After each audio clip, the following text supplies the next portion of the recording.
She loves me, but she doesn't like me. It took me a long time. If you get to that difference, you're good. So, we're going to start out with the similarities, okay? Because there's lots of different things in here. And do me a favor, take that one and angle it this way, about, I don't know, somewhere between 22 and a half and 40 degrees. I'll take this one here.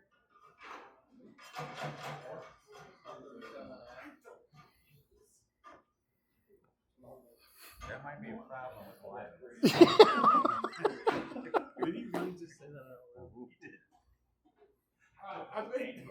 So we're going to start out with similarities because now all of a sudden we have a lot of different things. We didn't used to have a lot of different things. So we're going to start out with this cabinet here. This cabinet here is actually going away on. What's going away? What's going on? So this is WA. WA stands for win a line. We're just really good at making names for stuff. We did start out like a zillion and a half years ago with the WA 100s. We had 200s, then we had 300s, we had 400s, 500s. Now we're up to WA 600s. Okay, it's just like, you gotta have a new name for stuff, right? So WA 674 because it's a small cabinet. If it's the really big cabinet where the doors open up and you have all the storage on the inside and the things about as big as a Winnebago, that's a WA 675. Right? We don't make these anymore. We stopped making these around the time of the last national meetings, which is what's coming up again. It's so fast. So 90-something% of your territory, you're going to have an old style, what we call a legacy cabinet. Okay, so when you guys go to look in, when you go either look for alignment consoles or alignment sensors, you're probably going to have to click down on the legacy tab because this isn't current production anymore. So you have current production, and then you have a little thing called legacy, like all the tire changes and balances are under legacy. Okay, so a lot of people like the smaller cabinet just because it's a smaller cabinet. Okay, now when you look at this is actually perfect. When you look at this lane, we'll call this a lane right here, a bay. When you look at this bay, everyone that's not Hunter Engineering for at least 3 years, see, this is one piece of equipment, right? It's the rack, it's the aligner, it's the sensors, it's everything. So people are going to call you up and say that my alignment machine's down. And you're going to be like, I'm very sorry that your alignment machine's down. What's it not doing? And they're going to go, it's not raising off the ground. And you're like, that's not an alignment machine. But it's part of the alignment bay. People don't disconnect everything, okay? For us, Hunter Engineering, there are actually 3 pieces of equipment in this bay. The lift rack is the lift rack, including the jacks. The cabinet, however, is the cabinet. The sensors are actually a different piece of equipment, okay? If you look up a WA 674 cabinet, and you're trying to find a part for the camera, you're not going to find camera parts in the cabinet because to us, it's just a cabinet because you could sell it with regular traditional sensors where you put it on the wheel and you have to push the button and it actually has electronics at the wheel. Or you can sell it with cameras. So you have to, that's why there's aligner software, there's aligner sensors, and there's aligner cabinets. So it's a little bit of an annoyance for you guys because you guys have to remember, am I working on the sensor portion of it or am I working on the cabinet portion of it? Okay? All right. The other thing, and this is going to, so like, for older units, because again, 90-something% of your territory, you're going to have older units, right? Because the last unit we sold last year, we're going to try to guarantee that you have 10 years worth of parts and labor, probably 15 to 20 years of spec updates, right? Because what was the last spec update? It was WA 300, WA 100, 200s, I think, finally are no longer updatable. Okay, so those were Windows 7 cabinets. I'm sorry? Those were Windows 7 cabinets, right? Yeah, I think Windows 10 you're still fine. Vista. 7 is running 14.4. 7 is a WA 400. So Vista. Okay. We're talking like 2004 to 2008, right? This is 2026, so they had about an 18-year run of spec updates, which in computer terms is like 18,000 years. The dinosaurs roamed when we first let that thing out. So sensors, cabinets, okay? These sensors here, give me just 1 second. Hey, Don.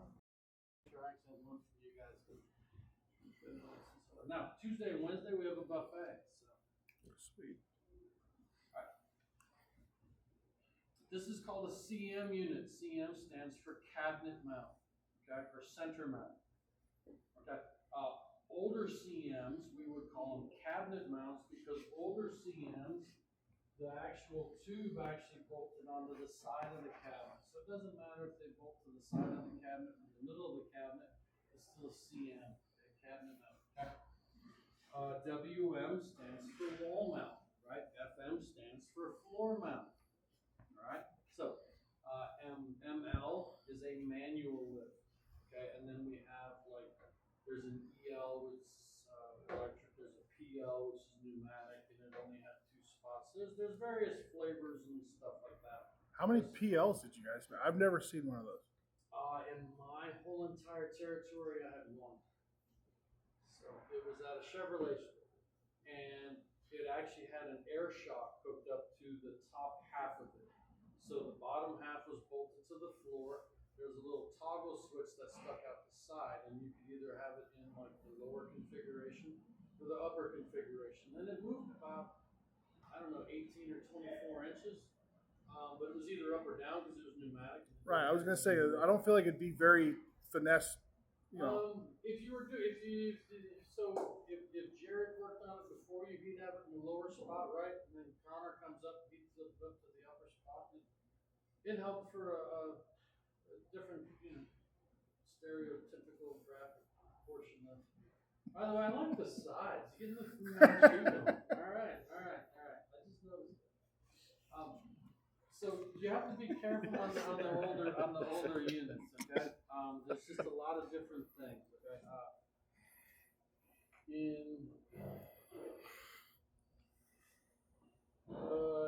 So let's just start with modern day cameras. In 2004, we came out with the first.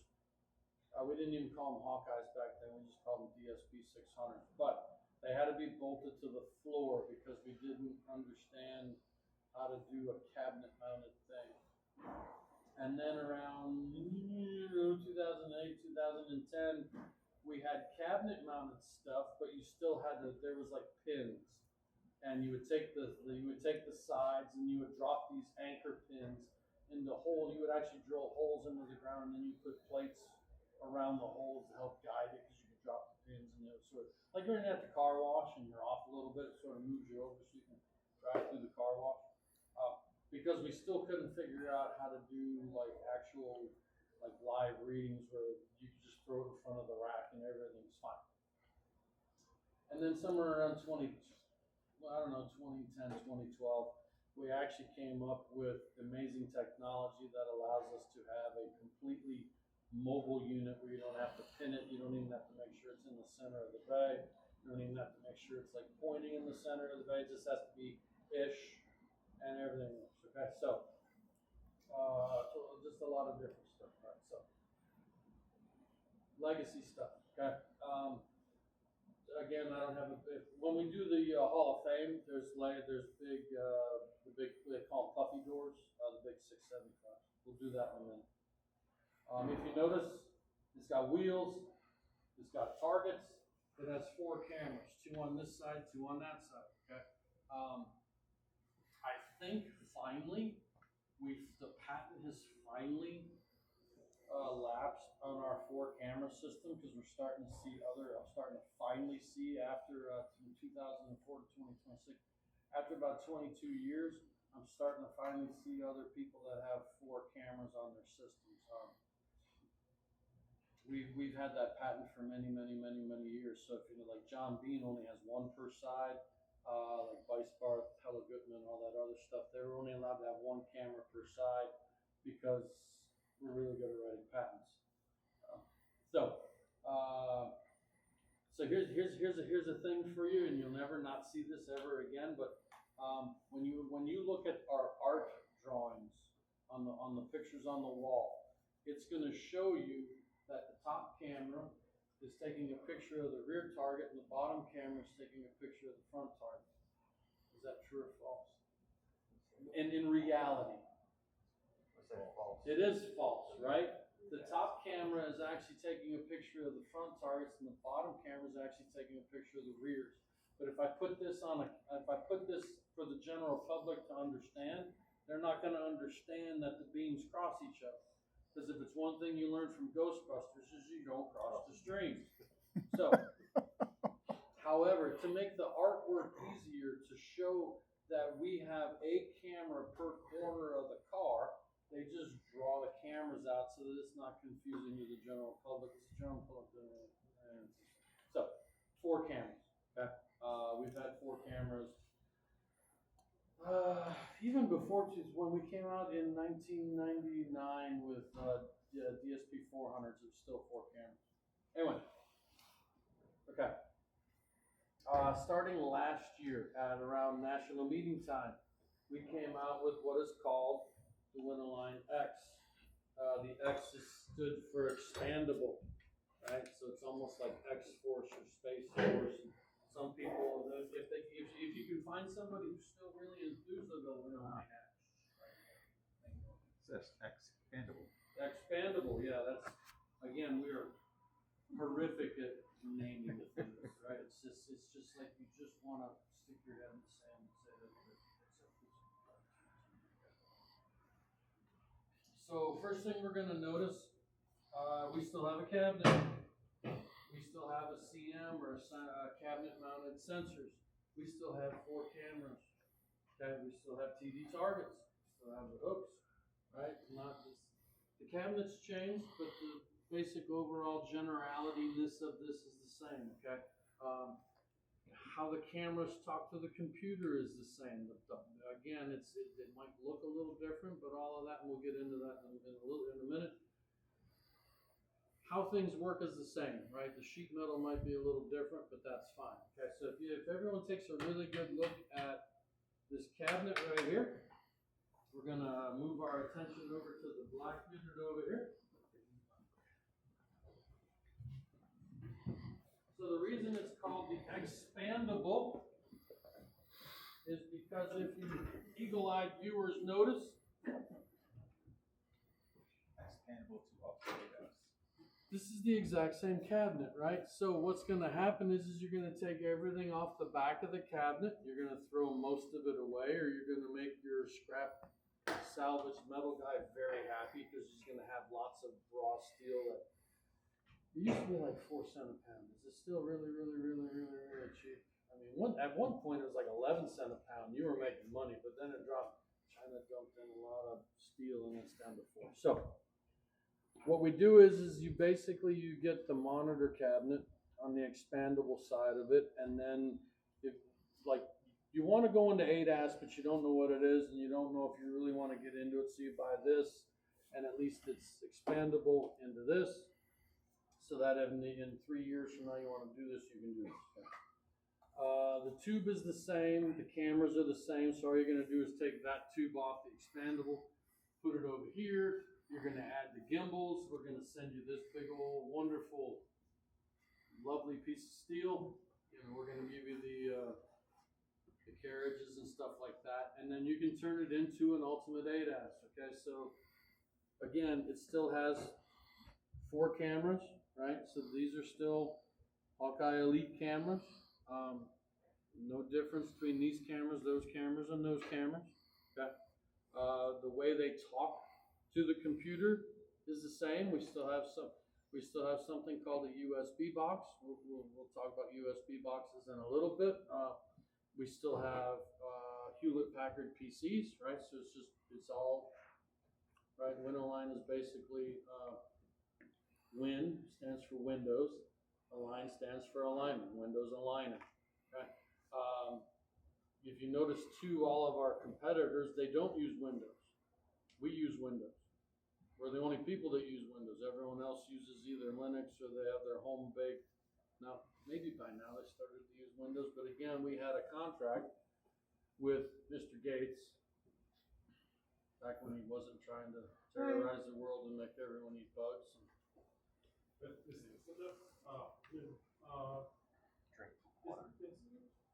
We lose like what it looks like viruses and so on. Does it affect our system? Yes, totally. How do we get around? So, Well, Windows has Defender. So if you have 11, it has at least a basic virus. So included in Windows is the fabulous Windows Defender, which is guaranteed to work about 61% of the time, which is wonderful. So you guys have to be careful because people are going to ask you what virus protection they should put on their PC. And again, I'm a very linear person. That's me. Is that you? Yeah. This is not me. I didn't understand for the longest time why we didn't say use this virus program. And one day, I guess after I either got smart, stupid, or I got hit in the head, but if you say Hunter endorses McAfee, and once we do that, what happens if the user's using McAfee and he gets a virus? It's my fault because I told you to use McAfee, which means every time the computer would get a virus, it would be covered under warranty because I told you which program to use, right? So you guys will be reloading hard drives and getting rid of viruses forever because hey, we partnered with McAfee and so that's why we don't, Hunter Engineering as a company doesn't tell you which virus to use, right? That way we say, do your own homework, do your own due diligence, and use whatever virus software you feel most comfortable with. That way, in case when you still get a virus, it's not our fault because we didn't tell you to use whatever you use. Okay.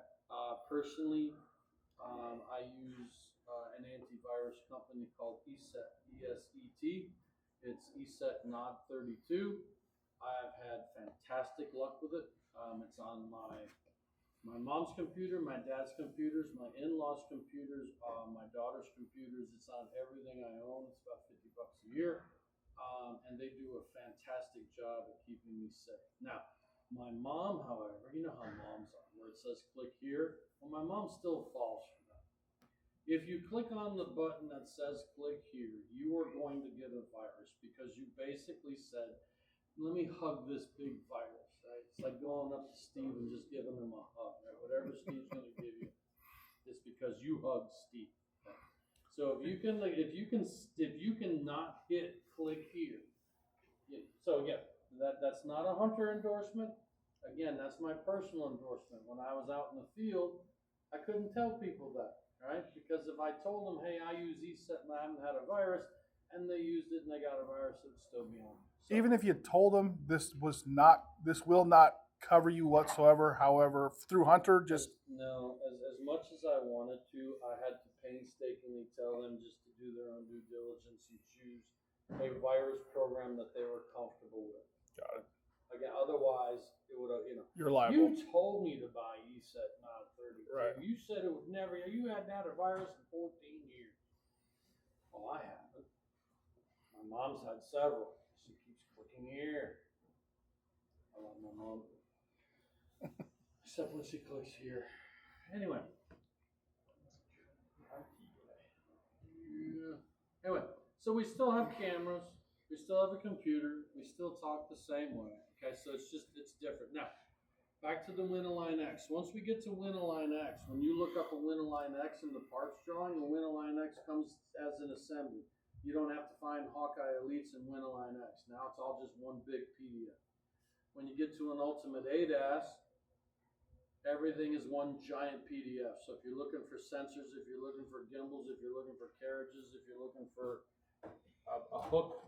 Everything's going to be in one giant PDF. Okay. So these three systems, believe it or not, are I don't know, about 90% the same. Okay, so we're right now because everything is really big and really tall, and it's because we don't bother to measure anything. We just make stuff, and then hopefully it fits through the door. And then if it doesn't fit through the door, we tell you to buy a taller door because we're not making shorter. Or cut a notch, like we did. We had to cut a notch. Our equipment The blocks. For those of you who've been in the business a long time, you'll notice that that tower is about 13 inches taller than the tower that you had if you had a CM unit at your Chevy Ford GM store. We used to make two different towers. We used to make a tower for everyone else in the world, and we used to make a tower for BMW. BMW stated that they had to be able to read, we had to be able to read their cars at full rack height extension. So a normal camera doesn't quite make it that far because, well, in America, we can tell you, well, you're just too tall and it sucks to be you. You have worse genes, okay? So BMW, however, we can't talk to BMW that way. So we finally decided that rather than making two different size towers, because it's terrible for inventory, we just upgraded the whole entire rest of the world to the taller tower, okay? Because it was easier to have one part number and then everyone gets the same thing and then they all get painted the same color and everything's great. So these towers are taller, okay? This unit over here, has a couple of things that are different.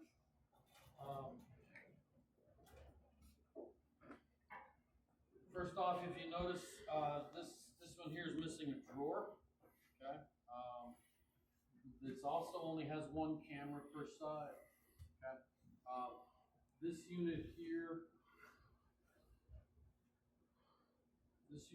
up until last year, we used the Linux operating system. In the Linux operating system, it was called Pro Align rather than WinAlign because we weren't using Windows. Pro Align, I got to put the screen back on here. Pro Align looked like your 8th grade daughter made the graphics, or your 8-year-old daughter made the graphics in Pro Align. It was very basic. There wasn't any help tools. Okay. The WinAlign platform is what we call our flagship full-featured alignment system. Pro Align is great if you're working on price, if you're trying to beat out Snap-on. The WinAlign X machine is around 35. The WA674 is somewhere between 28 and 30. This unit here, if you got a Pro Align system with 2 cameras and original wheel clamps, if you notice we don't have the cool wheel clamp. This thing here was around $15, $16, $9.95. It was half price. So we're obviously not going to give you everything in a full-featured, like there's no help files, right? Over there you can go into, you can bring up the Adobe Acrobat Reader, you can go into help. There's tons of help files.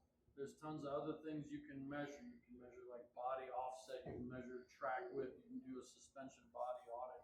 You can do lots of other really crazy stuff with a WinAlign thing that you can't do with a Pro Align system. Again, it's a price point. For the salespeople, the pain points. How much pain can you withstand and still do the alignment? Do you mind marring up the rims, right? Because you're using steel fingers, right? These are, some people call these fingers, some people call them fingernails, right? These actually still go on the actual rim. You got to tighten it on the rim. Can you not deal with TV targets or 3-dimensional targets? Can you deal with a 1-dimensional target to where you can't do quick comp, right? With these targets here, you have to start on the turn plate. You have to roll it backward and forward. With a TV target, you can roll it just from backwards to forward. You don't have to roll it backwards because you start, short and then you just roll it forward. These two gentlemen over here are looking at me like I'm not telling the truth. That's because in the United States, if you have these targets, you have to do a full jacking comp. in the entire rest of the world, we let the entire rest of the world do a quick comp thing because that's the whole rest of the world. So, but in the United States, we have to do a full comp. Okay. On the the Pro line still had Wintow. We actually still call it Wintow, even though it was because Pro Toe was weird. We still call it Wintow. We still have bushing calculator. We still have shim select. We still have the four core tenets of the Hunter alignment system, to where if you're trying to move an angle into specification, we usually have a helper tool to do that. Okay. There is no barcode scanner on here. There is no code link on here. There is no ADAS link on here. Again, if you want stuff, you have to pay us for it. We're not going to give you everything at half price. Okay. So, as of last year, however, ProAlign is no more. Trying to find really little micro PCs was getting expensive and outrageous. So now what we do is we actually give you a WinAlign computer, but now we call it WinAlign Lite. And what happens is the security keys boot up this PC with none of the cool features that PC boots up with. So if you open that door there, that door there is going to have a yellow sticker on it because this is running WinAlign Lite 18. That one's running regular Windows 18. If you look at the front of the PC, it's because again, the reason it boots up different is the security key. Okay. So when you boot this one up, it actually has a WinAlign Lite red key, and it tells it to boot up with minimal advantages or minimal helps. Okay.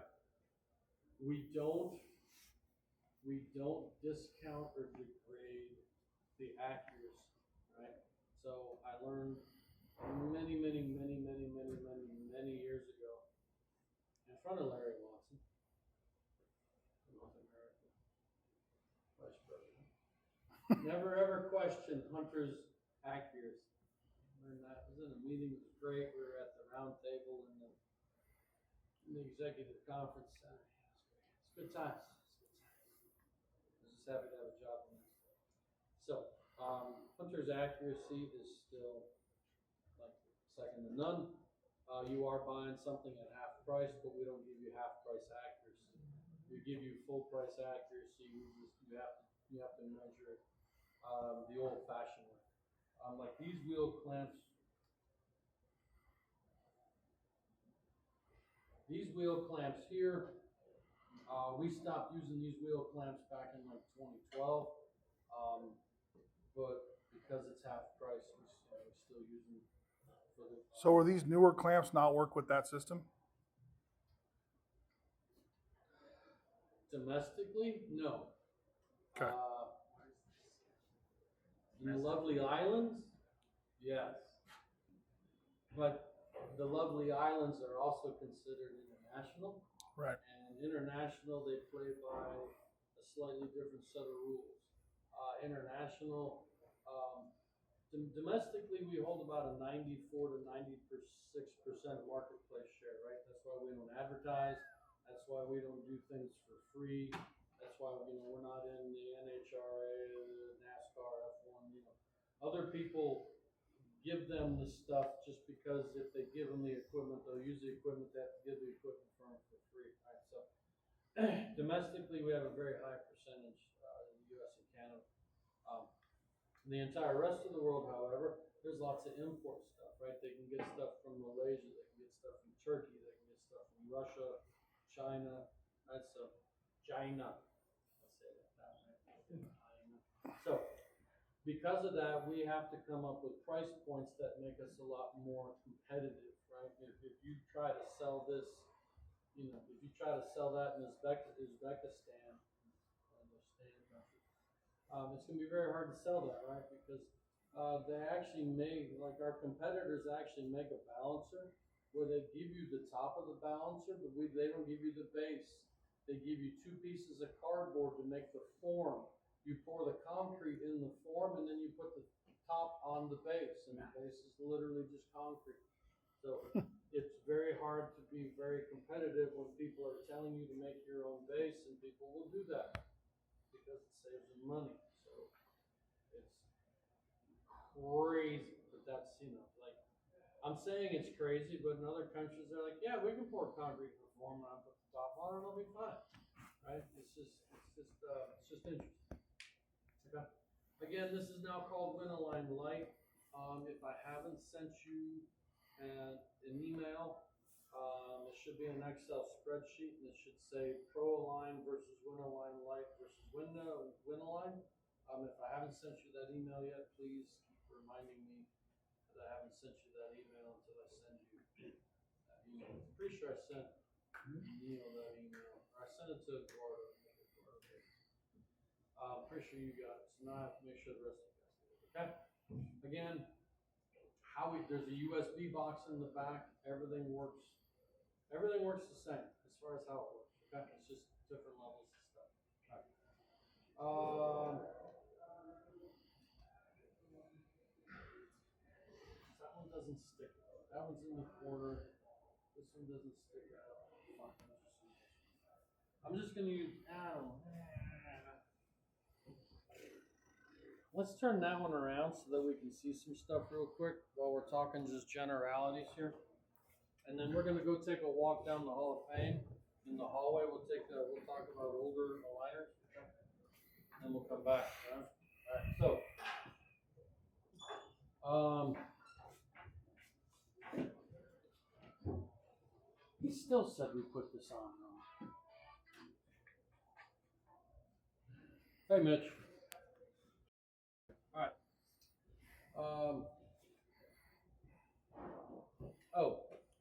So apparently, it doesn't move. It was just a cover, it'll survive.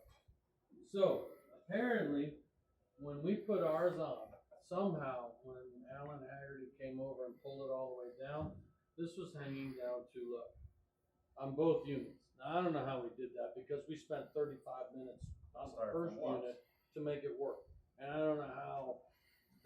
I think he waved some type of witchcraft wand over it or something, and then it didn't come out. So this is actually, because when you pull this all the way down, this isn't supposed to hit here, which means if you notice there's like 37,000 different C clamps or P clamps on this thing.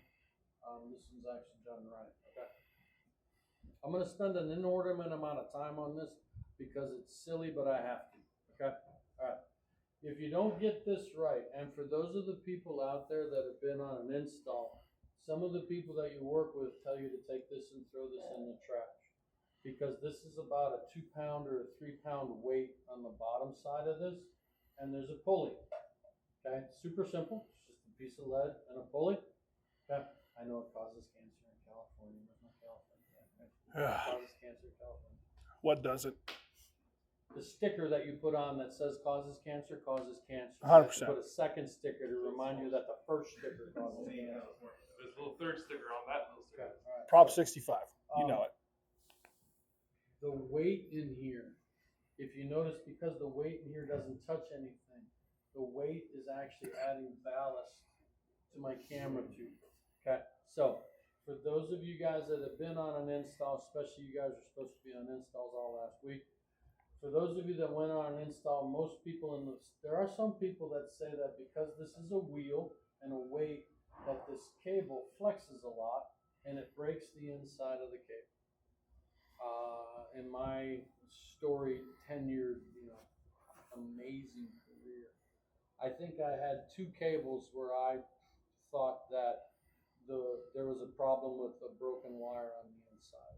Okay, so if you think, I don't know how many aligners I put together, so 2 out of how many ever is a very low percentage. Okay, So what happens in the field is if you guys go on the forums, there's about 580 people complaining that this camera shoots up and the weight shoots down because when the engineer decided to weigh this versus the counterweight, he's an engineer. So guess how accurate he got the two weights?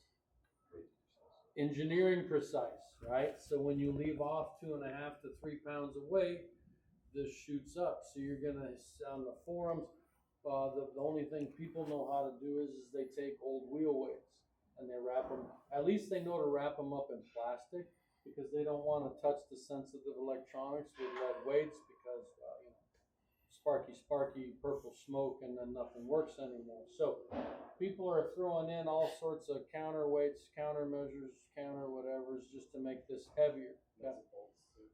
Whatever you get, like the brackets that come off of this that hold it to the thing, whatever people can find around them that's, you know, just laying on the floor, they'll just throw in the thing. Okay, it's one way to do it. Right? It's like a pickup with a slider shelf. It's not the right way to do it, but it's one way to do it. There you go.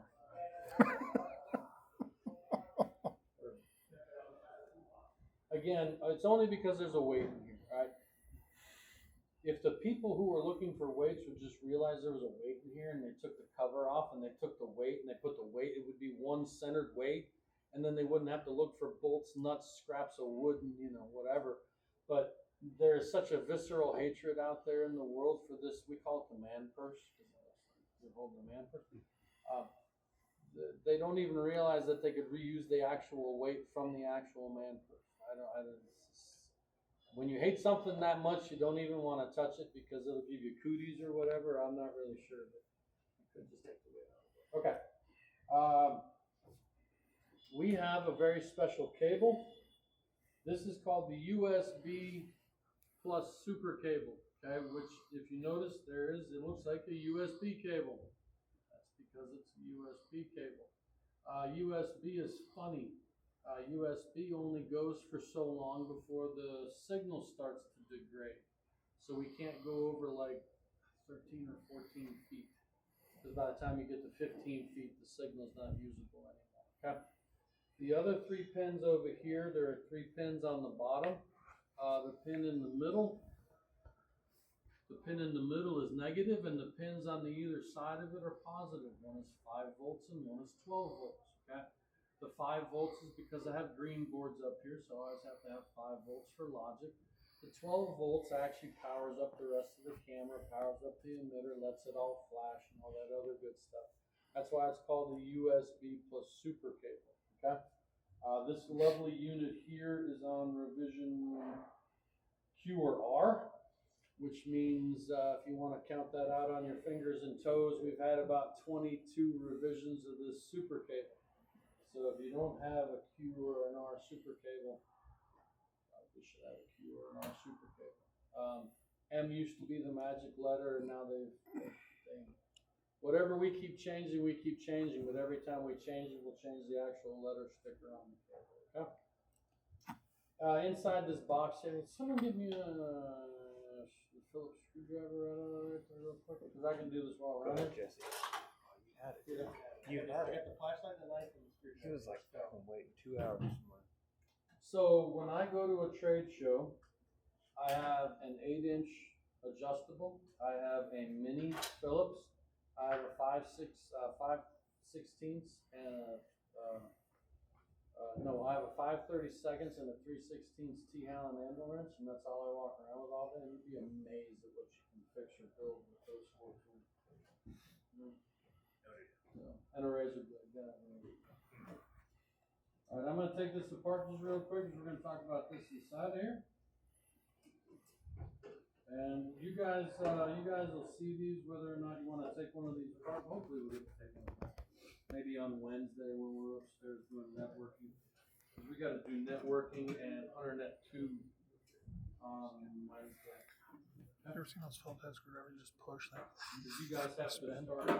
You guys Oh, are they're not cloud fucking computing sweet, dude. experts. You guys just have to understand that you're cloud computing experts.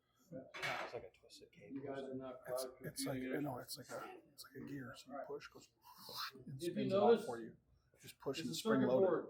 The circuit board is powered up by a power supply. The power supply is behind the circuit board. Again, I have various different stages of USB boxes. This is the 3rd generation USB box. I have a 1st and a 2nd gen that you guys can take apart. You guys are probably not going to see a 1st gen USB box. You guys are going to see a lot of 2nd gen USB boxes. You're going to see a lot of 3rd gen USB boxes. Okay. All right. It's a green board. If you notice, I have one super cable connection and then I have 2 regular connections. These connections here are called Burndy cables. I don't know who Mr. Burndy was, but at least he has a name better than like Hodgkin's or lymphoma or whatever, right? So at least Burndy's easy to say, and I don't have to, So it's just a type of cable. I don't know. We've had Burndy cables since like the 70s and the 80s. It's just been that sort of a cable. Okay.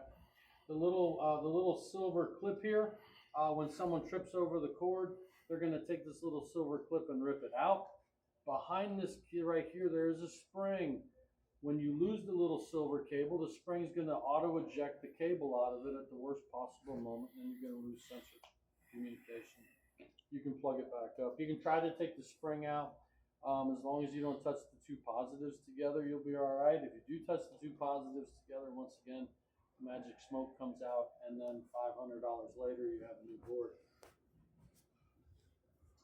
This is how we communicate, okay? So right here, you can't quite see it, but this is the USB terminal, okay? So what we do is this green board takes all of the pictures that we take with those cameras, and this is what turns it in from a camera to an actual USB input, okay? Many years ago, we just had a serial input, and it was very slow because serial data is very, very slow. USB inputs like hundreds of times faster than a serial input. So basically this allows our cameras to talk to our computers simply by plugging in a USB cable. Okay? The other thing that this thing does, if you notice the different colored keys up here, there are at least 3. There are at least 3. Having a great Monday. You'd be surprised. So 3 different keys. There's a red key, a green key, and an orange key. Okay? The red key again, and we'll go over this more on Thursday. The red key is your program key. That tells you what program you're allowed to run. The orange key is, we call it a plus key. That is used for high-end options. If you want to be able to run Hawkeye Elites domestically, you have to have an orange key. You happen to be on a happy island somewhere, you may not need an orange key, because again, they're international. We have to do things for international that we don't do domestic. Okay? And then the green key is your specification key. Okay? When you guys go out twice a year, or in the case of Honda and Acura, 4 times a year, sign your contract. It'll be great.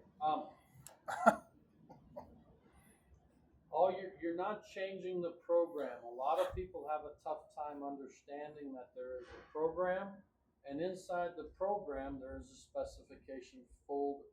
When you sell a new spec, when you sell a 2026 spec update, you're only updating the data in the folder, the spec folder of that Winalign program. A lot of people get confused and think that every time you do a spec update, you're doing a program update or a program upgrade. Right? There are lots of units out there that are still running Winalign 14, Winalign 15, but they're going to get the 2026 spec updates. We're just going to change that one little bitty folder to the new specs. Okay. Recently,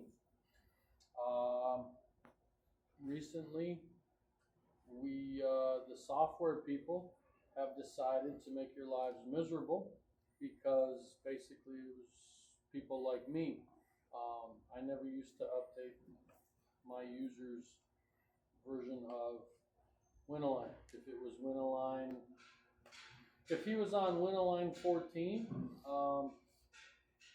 I would have had to have gone out and done Winalign 14 Winaline 14.1, Winaline 14.1.1, Winaline 14.2, Winaline 14.3, Winaline 14.4, and then finally Winaline 14.4.1.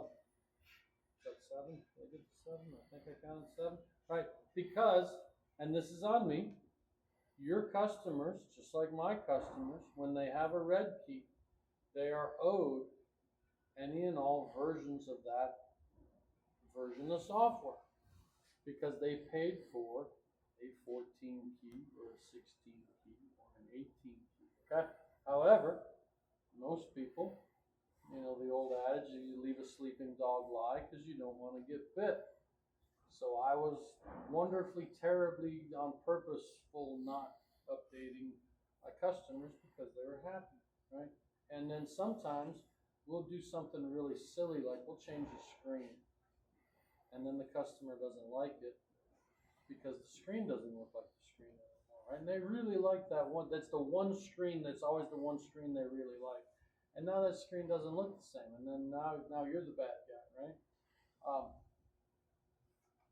Unfortunately, with all the new specs and all the new craziness and all of that, the software people have decided they now go in and they do a check. So when you try to put in your 2026 spec update, not only does it look to see what kind of PC you have, what type of CPU is running inside of that PC, but it also looks to make sure that you have what we call as the terminal release. Okay. If you notice, I got to 14.4.1 because that is the terminal release for 14. When you guys are downloading, did everyone get done with their service logs? You've been doing it for a couple of weeks, 2-3 weeks. Hopefully everyone's done with their service logs. You have that look like you haven't even started? Perfect. We started.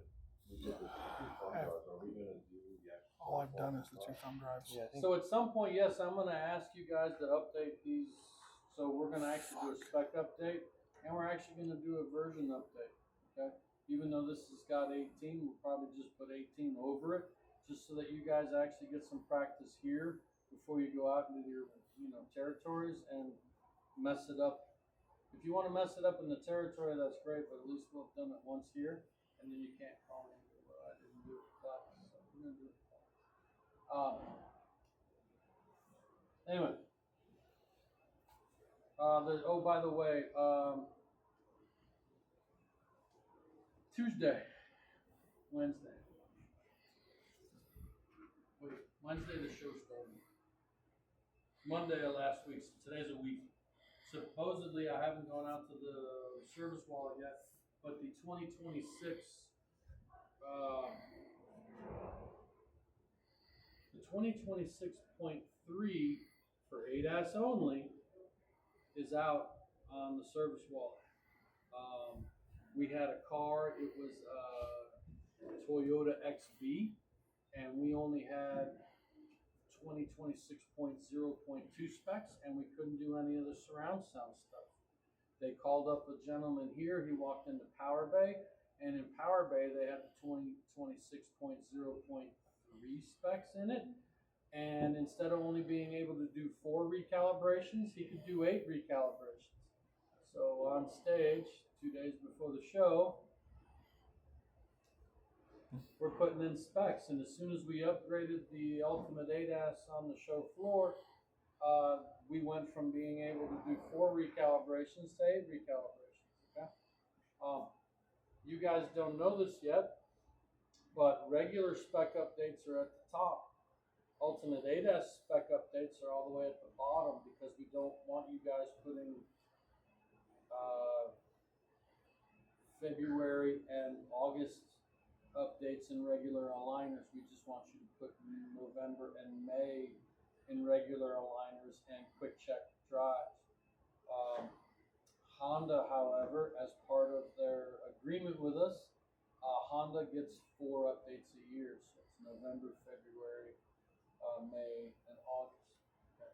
August is technically 01. May is 02. August is 01. November is 02. February is 03. And then May is 04. Okay. So, you wouldn't believe the naming convention and the emails about how we were going to name the spec updates, because internationally they only get 2 updates a year. We didn't want to confuse our international neighbors by having an 02 and an 04. And that went on for like a month, trying to figure out what we were going to name. It's just like, but so they only get 02s and 04s. They don't have Ultimate ADAS quite yet in the lovely islands. Coming soon. Does he, one question, does he Honda line now? We have a special Honda line now. Yeah, but not an ADAS. Is he same red color or? Yeah, so we used to make about 37 different colors. Now we either make red or black. I don't even think we make GM. We used to make GM and Honda blue.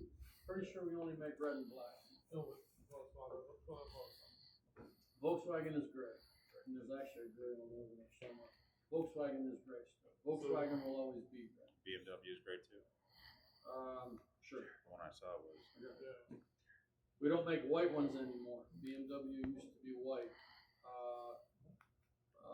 BMW also had white lift wraps. Volkswagen used to have white and gray lift wraps because that's what Volkswagen.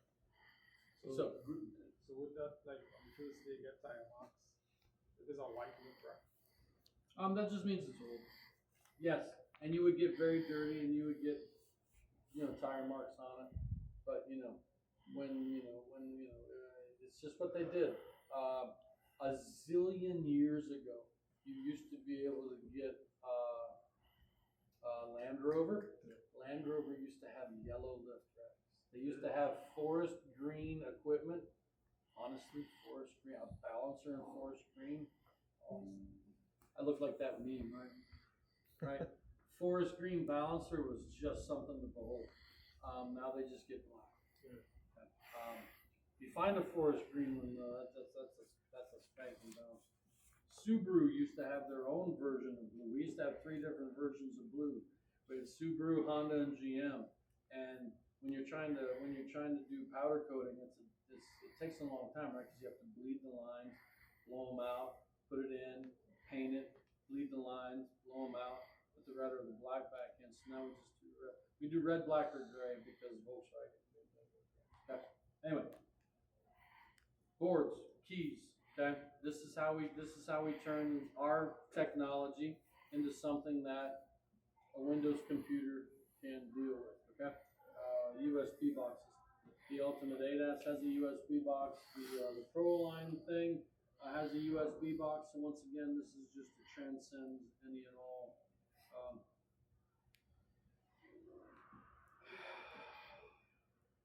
versions of Windows. Okay. The green key. I've said this before. I haven't said it in a while, but Hunter Engineering is good at making sure that Hunter makes money. So when you get a new green key, the new green key is energized just enough to tell the system that you want to perform an update. The new green key has to see the old green key. The very last step in the spec update is we nullify the old green key, and then we turn on or we fully engage the new green key. Okay? That way, back in the day, if you sold a multi-year spec update, that green key stayed hot, and then I could sell it, to someone who may or may not have spoken English as a first language, running on an extension cord in their backyard. I could have sold it for cash. Right? Not that I ever did that.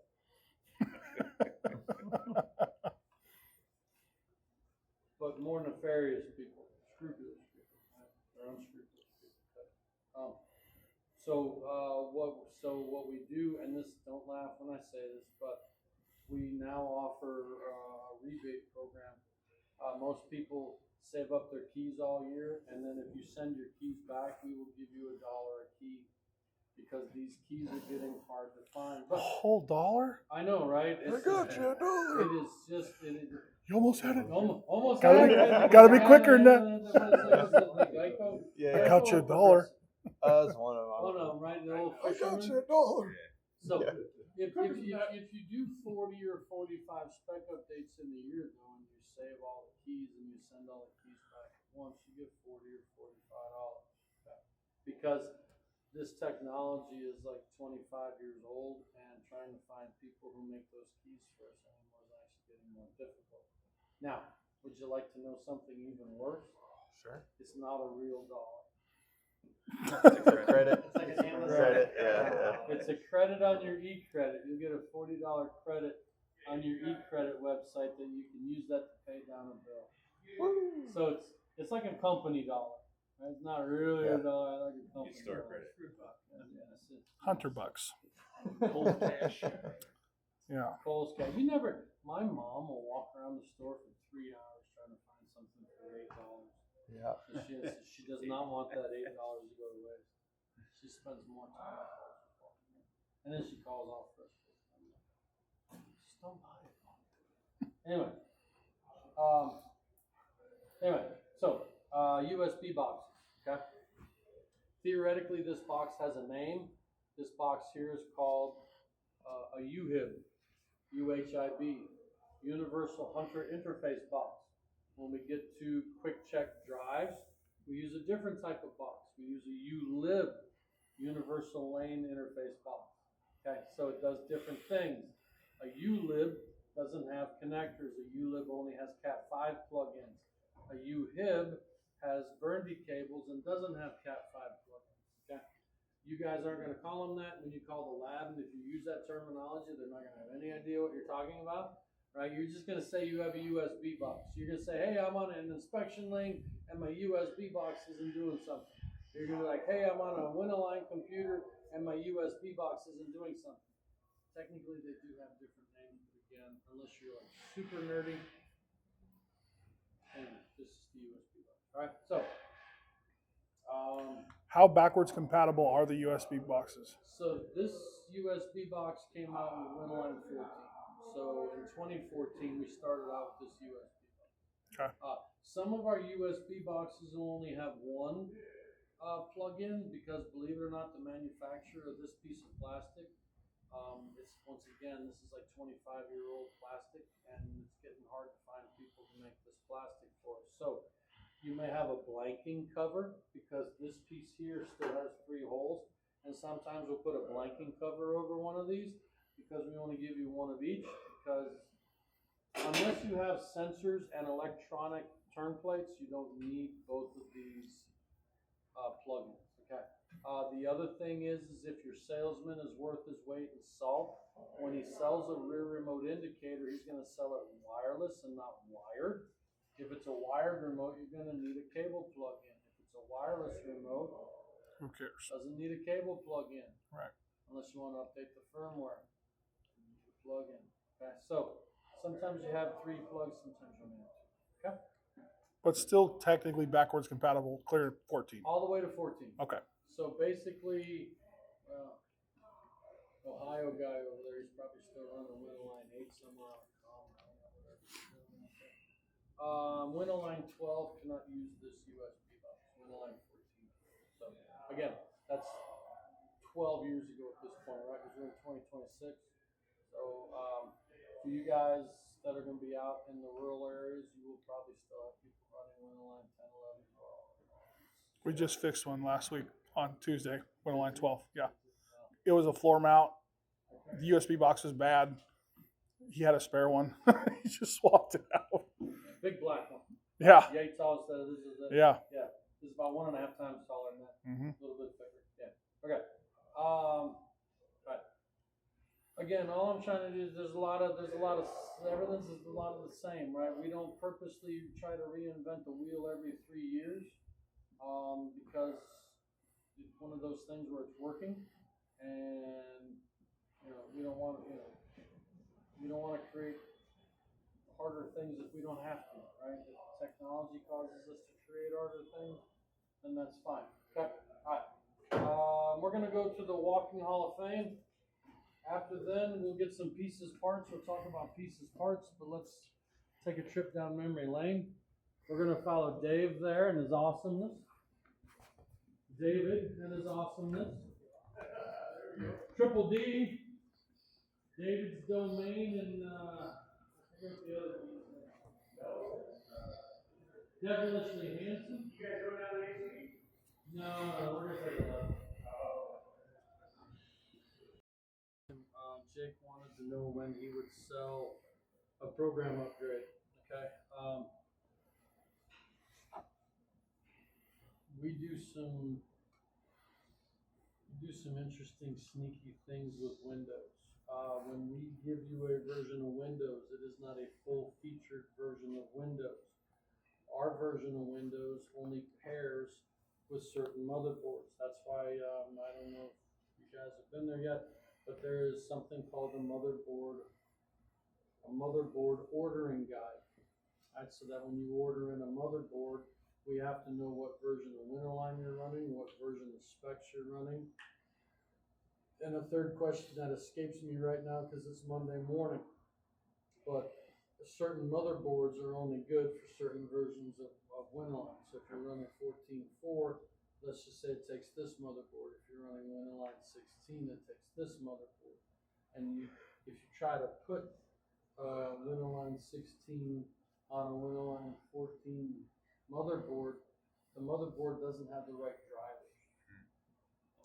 Actually, Winterline 16 doesn't have the right drivers for that motherboard.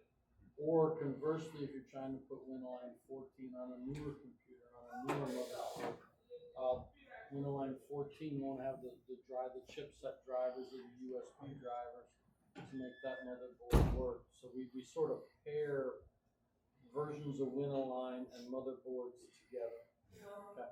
Again, there is something called a motherboard ordering guide. Okay.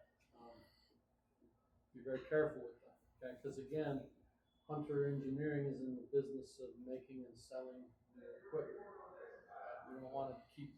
Otherwise, people would still be using this today, and they'd never upgrade to something. So we don't sell used equipment. We are not in the used equipment business. So it doesn't really behoove us to make this last 100 years, right? Because we never sell anything new, and you guys wouldn't have anything to fix. So,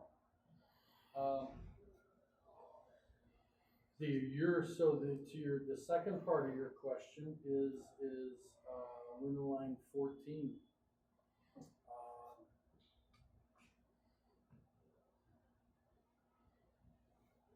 Winterline 14 may or may not be compatible with our newest sets of Hawkeye Elite cameras.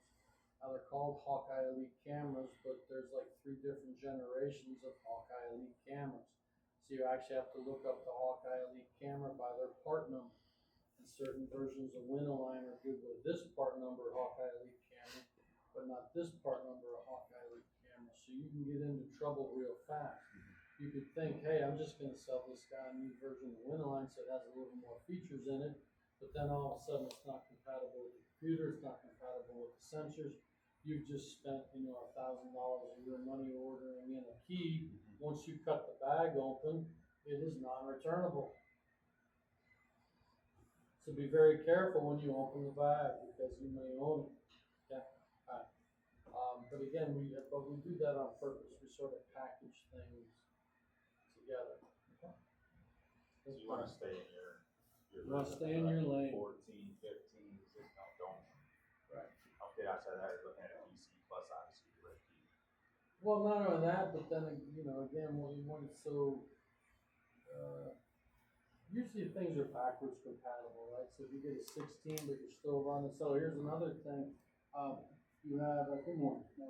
Winterline 14 is in 2014, so your cameras are still 2014, your USB box is 2014. So let's just say you're talking into getting a whole console upgrade, which is a new computer, a new Winterline and all that. You still have 12-year-old cameras and a 12-year-old USB box, right? 3 months later, a camera goes out or a USB box goes out. Now he's out a couple of more thousands of dollars, and he's like, what does he tell you? You just upgraded my whole system. Right, because you put a part in it, so everything else is brand new too. Even though the only part that's brand new is the part down here, he thinks that these are brand new, comes with a 3-year warranty. This is brand new, comes with a 3-year warranty. So you can. Normally, if you're going to try to do that, just get your salesperson involved, business consultant involved. I know after 2 months, you're trying to make a lot of money, just be careful on how you wanna make that lot of money. There's good ways to make a lot of money and very bad ways. Not doing your due diligence on, a window line upgrade would be a very bad way. So, believe it or not, yes, service people wore that wonderful, colorful jumpsuit back in like the 70s and the 80s. Did you hear? Me and Jared. You got filming a phone now? So, if you were a hunter technician in the 70s and 80s, that was the uniform. A red jumpsuit was colorful. Light align start. So we didn't actually start in the alignment business. We started out in the battery charging business, and we went from the battery charging business to balancers. We had the tune in and stuff like that. In the late 50s, Lee Hunter got around to figuring out alignments, and he wrote some white papers. There is a white paper called 3 Lines. He is the person who figured out that if you have 3 lines of a rectangle and you know this angle and you know this angle, you can figure out the other 2 angles without actually having the 4th line. So he was also inducted into the Motorsports Hall of Fame and some other Hall of Fames because Lee Hunter came up with what we now know as the thrust line alignment. Before Lee Hunter came up with that, back in the day, you only had 2. I'll explain this. And so I think quite diverse there. If you have a triangle and you have 2 angles on. Yeah, you can always figure it out. Yeah. He's got a Exactly what we- rectangle. No, so what I'm talking about is back in the day with these sensors here, because we only had toe arms, we only have toe arms going across the front of the car. Yeah. Okay, so, if I have 3 sides of a rectangle, and I know this angle and I know this angle, Right. I can figure out what this angle is and this angle is because everything has to equal 360 degrees, right? So by knowing these 2 angles, I can extrapolate, that's a big word for the 2 gentlemen over there, I can extrapolate what these 2 angles are because I know if I can figure out the toe on this one is twisted a little, and I know this tire is towed out a little bit, it's gonna change the angle over here, and it's gonna change the toe on the back of the car. But that's why I don't have to have toe arms across the front and the back. Yeah, I can just get away with having. So, you're asking yourself, how do I do that with cameras? Thank you for asking. Right, because cameras, I'm just shooting down the side of the car. Right? So I have 2 lines. Okay? That's why when you guys put together an alignment system, you calibrate the cameras. When you calibrate the cameras, what you're doing is you're telling this camera its relationship in space to the other camera. When you calibrate cameras, you are doing nothing for the cameras to the targets. If you want to get better readings on your targets, you characterize. Characterization is the relationship between the cameras and the targets. Calibration is the relationship between the cameras themselves. And if I know where this camera is and I know where this camera is, all of a sudden I have the 3rd line. Right? Because the line is actually the boom.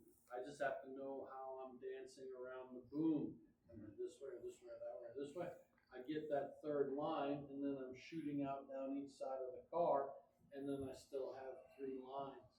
And that's how I can get my angle. Okay? We'll talk more about characterization and calibration when we're not standing in the middle of the hallway taking that full hallway. Before the thrust line alignment, you used to do each end of the car individually. You would pull the car in forward, you would put the 2 sensors on the front end of the car, and you would do what would be called a geometric center line, because we could figure out where the center of the car was, and you would set the front toe. Then if you had a car that had individual rear toe, you would take the sensors off, back the car out, back the car on, put the two sensors on the rear axle, and then set the camber caster and toe to the rear axle. But again, that was a geometric center line. And if the car was not perfectly straight, you would have what is known as dog tracking. Right? You know, you're driving like this. You see the trucks all the time where you can see the driver's rear view mirror and you can see all the way down the 50, you know, however many feet, 53 feet plus another 18, so like 71 feet. You shouldn't see all 71 feet of the side of the truck, but that truck is dog track. Okay? That actually leads into front tire wear because the tires are actually scrubbing down the road because the trailer's trying to push and he's having the counter steer. And then he's getting those weird patterns on his tires because the tires aren't just rolling down the street. So with a thrust line alignment, it takes the rear axle and it sets up a center line and it shoots through the front axle to an invisible point in front of the car. And the rear axle and the front axle are all aimed at that same point. And that's how we get a thrust line alignment. The car is thrusting towards the same point ahead of the car. And that's why we have to have either 4 targets or 4 sensors on the car so that we can get everything going in the same spot. Okay?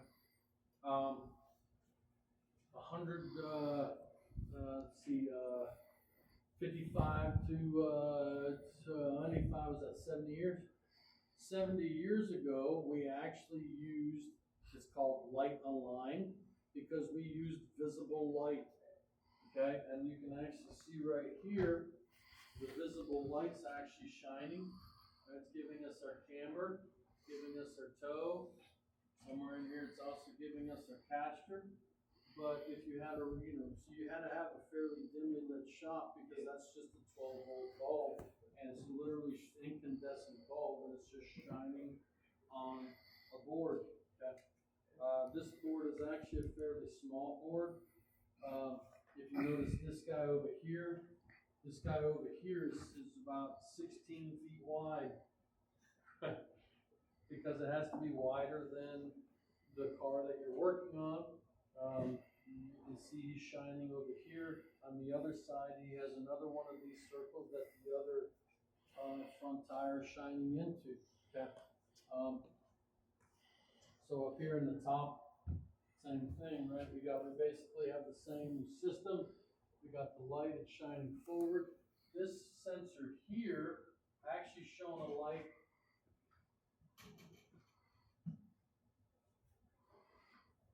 How'd you get fired? This sensor here is actually shining into the back of this sensor here. If you notice, there's all sorts of numbers in here. So I'm getting my camber, caster, and toe by shining the light from this sensor out of the receiving end of this sensor. You can actually see the light shining out of here because we have the light shining back and the light shining forward.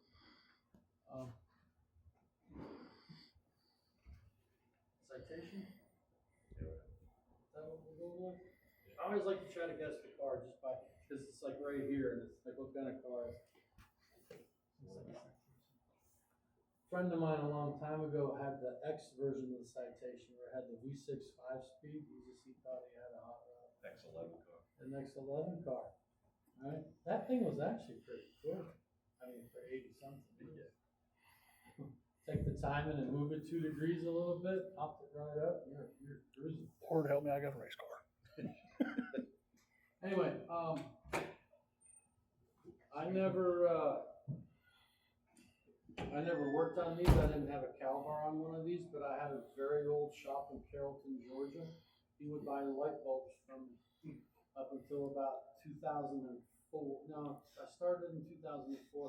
Up until about 2008, he would call me once or twice a year and ask me for light bulbs because he still had the system, and I would sell him light bulbs. And That's wild. I was very happy he never called me to work on it. I was not going to work. I don't even think I got trained on it. In 2004, that was still 12 years old or something. Anyway, this is where we started out. We actually just shone lights. Okay. and we had different version of lights. This one here was quite interesting.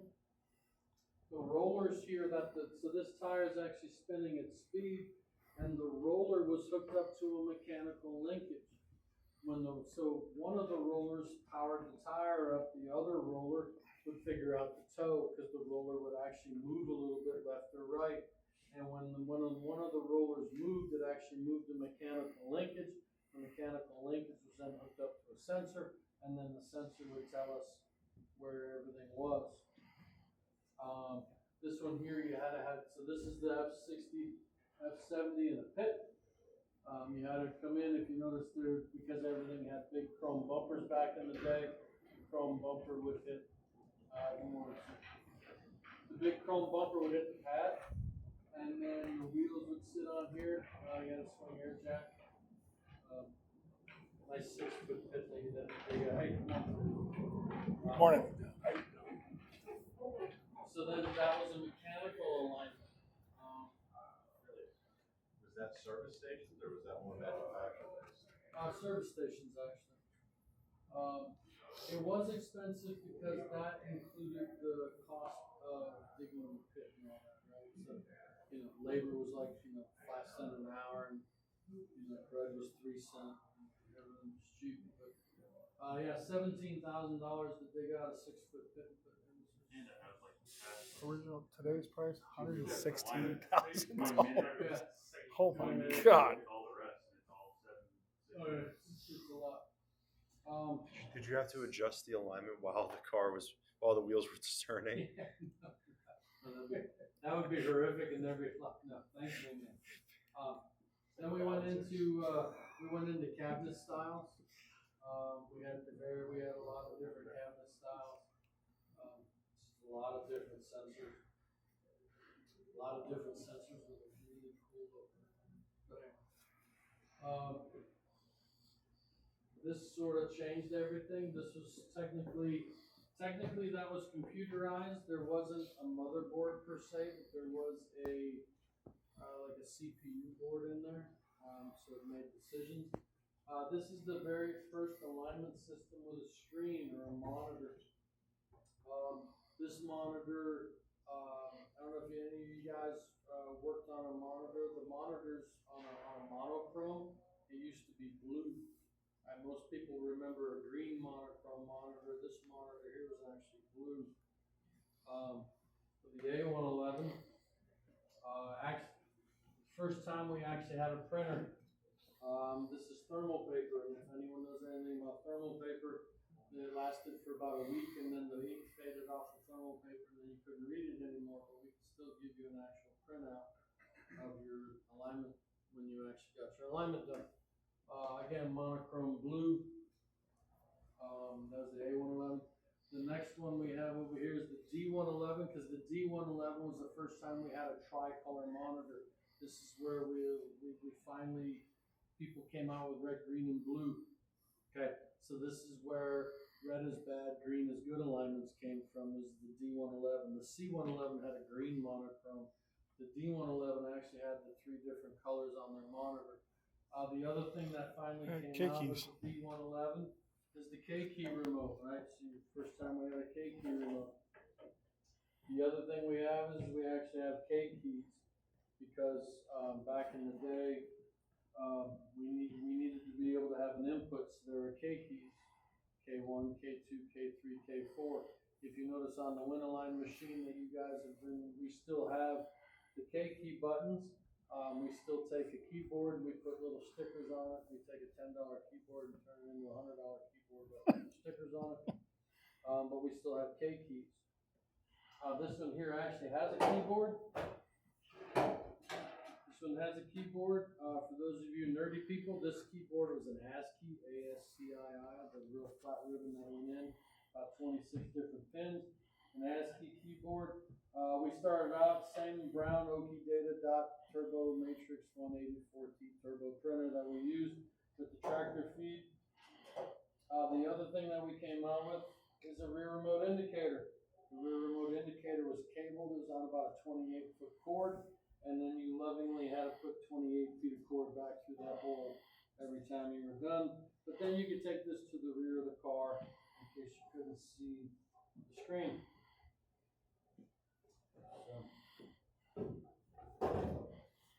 Yes, I worked on those.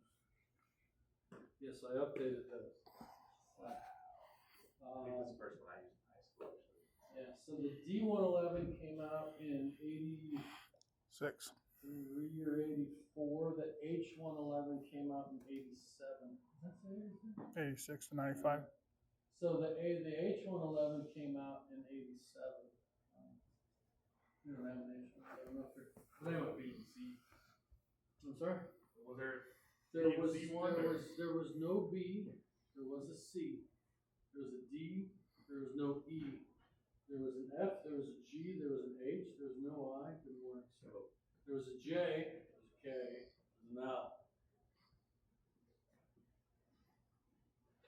We will speak about the M only in saying that there was an M, but we don't speak about the M. We don't speak about it. Once we got to L's, we went from the L111 to like the L211. We started out in the 211 series. So, the most famous sensor in the world, these are lovingly referred to as red cover optical sensors. This is one of the first times. So these back here, these are called toe line sensors, because if you notice, there's a little bit of it almost looks like a shoestring or a string alignment. So this was a string alignment.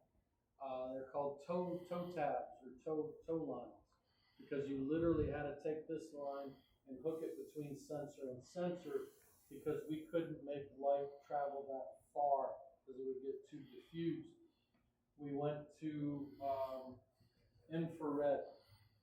So this is why it's called an optical sensor, because we didn't have the strings going either sensor to sensor, or there was another string that came out the front and went sensor to sensor in the front, because we still needed 3 lines.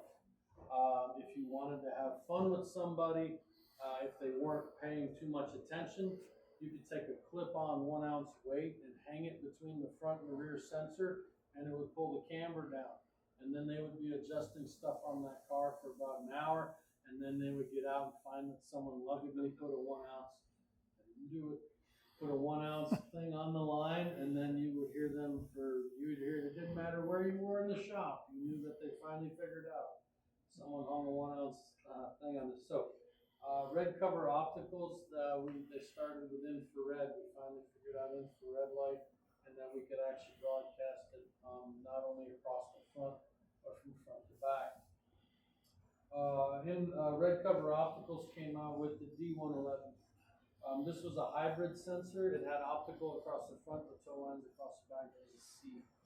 So if you had a D111, if you had an H111, even if you had an L111, you could still use red cover optical sensors. These things were everywhere all the time. This was if you had a good system and you were like number 1 in your area, you had one of these. These were, you couldn't take a step in any direction without hitting a set of red cover optics. They were very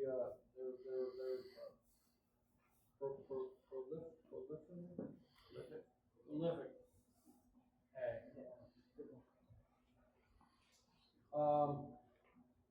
We started with the 211 series. So 111 series, this is a computerized alignment system, but it didn't have a computer. It had a motherboard, it had other card cage boards where it worked sort of like a computer, but it didn't actually have a computer. So we had 211 series. 211 series, it didn't have a mouse, but it had a light pen. Those of you who played Duck Hunter, works the same way as Duck Hunter. If you just touched the screen, it was a left click. If you touched the screen and held it, you could actually right click, and then you could get the sub menu coming up. That's how old I am. Okay. Old. Back in the day, we had an x86 computer. This x86 computer is running at They're, Take CDs. this one's running Windows 95, so this one's probably CD's running at nuts. 66 megahertz, gigahertz, megahertz, right? So if this one was running Windows 3.1, it was probably running 33 megahertz, which is basically what your microwave is running off of today. A fantastic 850 megabyte hard drive, because no one could figure out what you were going to do with 850 megabytes in there. You would never fill it up. Probably had like 4 megabytes, not gigabytes, megabytes of RAM.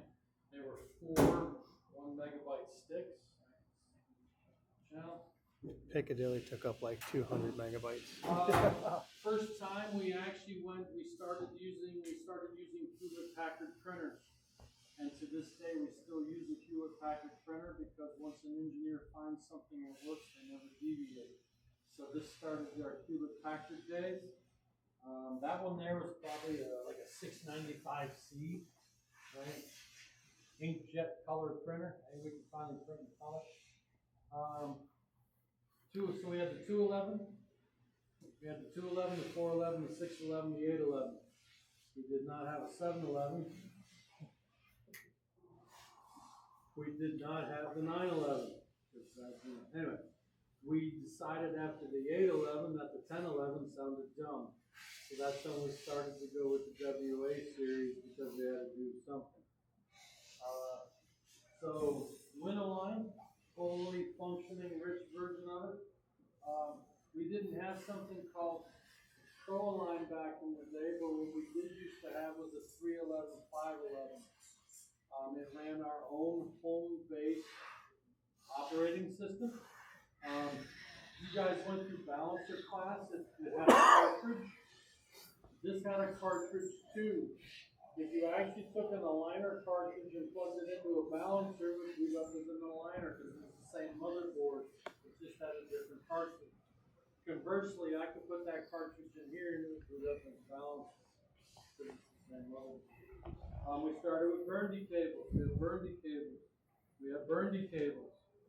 Right? If you notice, we have a Burndy connection back here. We have Burndy connections up there. Lots of Burndy cables.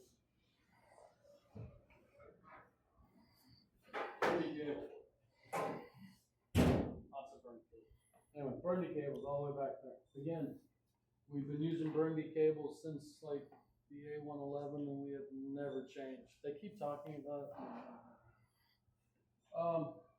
The 611, I'm purposely going to skip over those sensors because we don't speak about ESP 100 sensors. Those dark times. These sensors, however, DSP 200s, DSP 250s, these were the Timex. These would work underwater, upside down, on fire, and inside out. You could not make this sensor not work. This sensor was amazing. This big, giant, wonderful thing, this thing was 27-inch diagonal TV. It was 31 inches deep. It weighed 1,400 pounds. And this is the reason why, up until about 2 years ago, you couldn't overnight a monitor. Because even though monitors got thinner, smaller, and LED, we forgot to change the policy. So we kept thinking that monitors weighed as much as the Titanic. And you weren't going to overnight monitor. Good times. So this is running Windows 98 and stuff like that. You would take this unit here, and you would put it right in here. Because if you notice, this thing is almost perfectly spaced to have that unit inside of here. 1999 was the very first year we came out with camera technology. If you notice, we do have 2 cameras over here, but we only have 1 emitter board. Which means the emitter board had a fire for the top camera and then the bottom camera. And it was serial data. Windows 98 didn't have USBs until Windows 98 SE 2nd edition. So if you had a Windows 98 1st edition, you had to use the serial data port. Which means not only did the emitters have to blink twice as much. Morning. The emitters had to blink twice as often just to hit both cameras, but we were also moving data serially. So it was like you would move the toe, and then you would wait, and then you would go get a cup of too much. Too much, right? And aiming these was fun, because every time you moved something to aim it, you'd have to wait, right? And you'd have to wait, you'd have to wait, you'd have to wait. So, later in life, with second edition, they finally came out with USB terminology.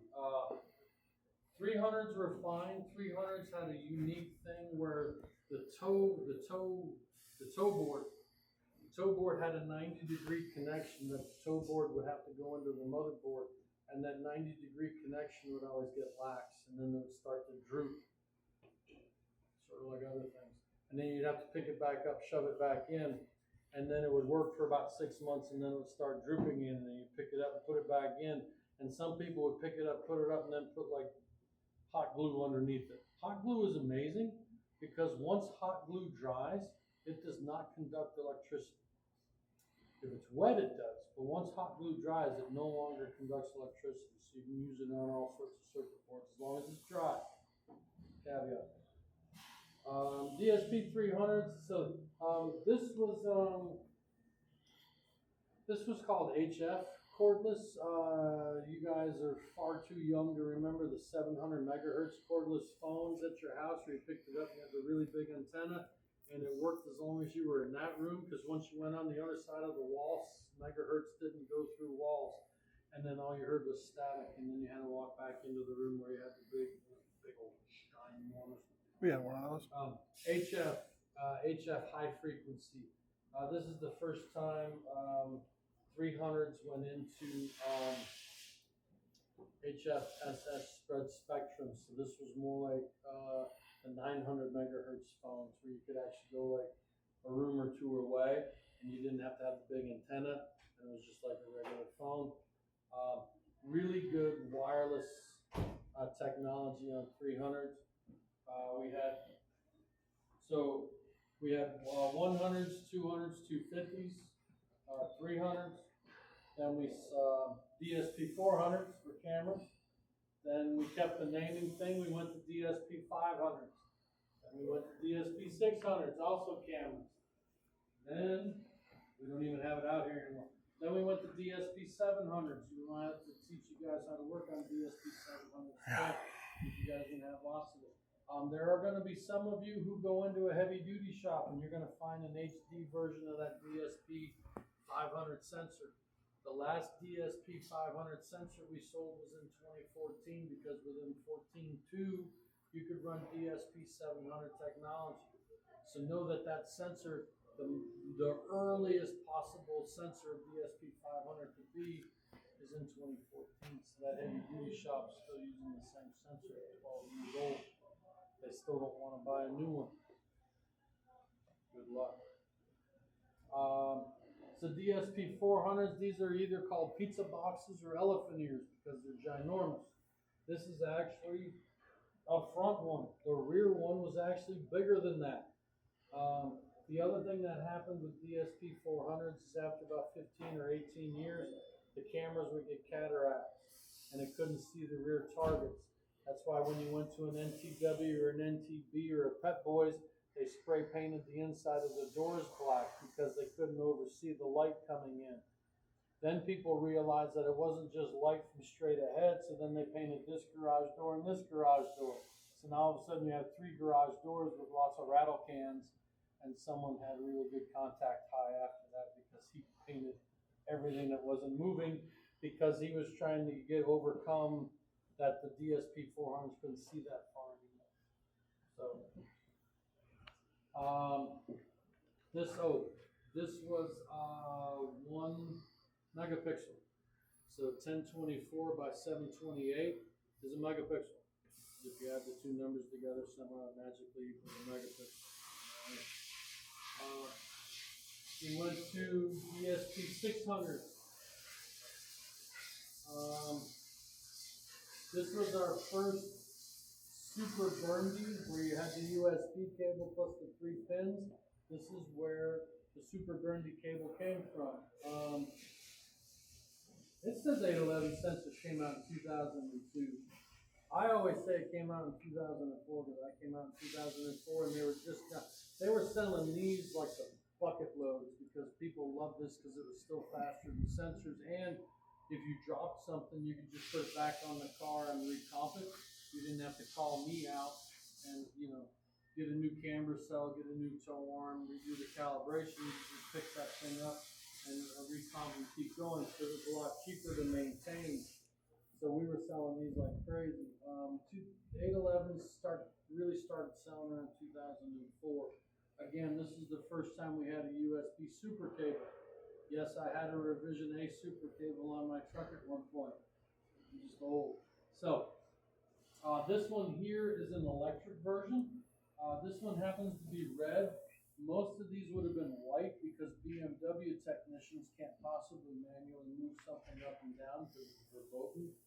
So we actually created an electric lift for them, and it had 5 different positions, and then all they had to do with their glove is push the button and it would move electrically up or down the 5 predisposition heights. Okay. If you notice this little circle guy right here, this is for the, because it used to be an infrared remote. You actually had to point the remote like you did at the TV. There's a button here, there's a button there, there's a button there, there's a button there, there's a button there. Because back in the day, you actually had to have line of sight communication because it was literally shooting out an infrared light at the remote. So these are either elephant ears or pizza boxes, the old DSP 400s. These here, if you notice on the one in Winoff, these are high definition targets or high def targets. If you notice, they're a lot smaller. This one is also up front. The rear one is slightly larger, but not much, because when we came out with DSP 600s, we went to 3 megapixels. So we went from 1 megapixel to 3 megapixels on our cameras. They worked a lot better. They could see a lot better, and it was again USB communication. So we didn't need, you know, a football field to try to figure out where our stuff was. We could get away with these. Yes, if you're doing something with Winaline Light and you're domestic, you're still going to get this set up right here.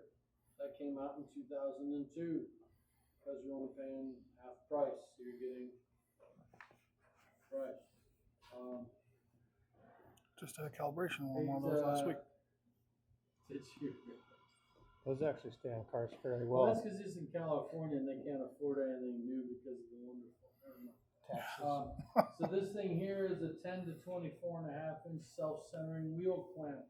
All of these wheel clamps going all the way back to the beginning of the wall are self-centering wheel clamps. So in the middle, there's something called a turnbuckle.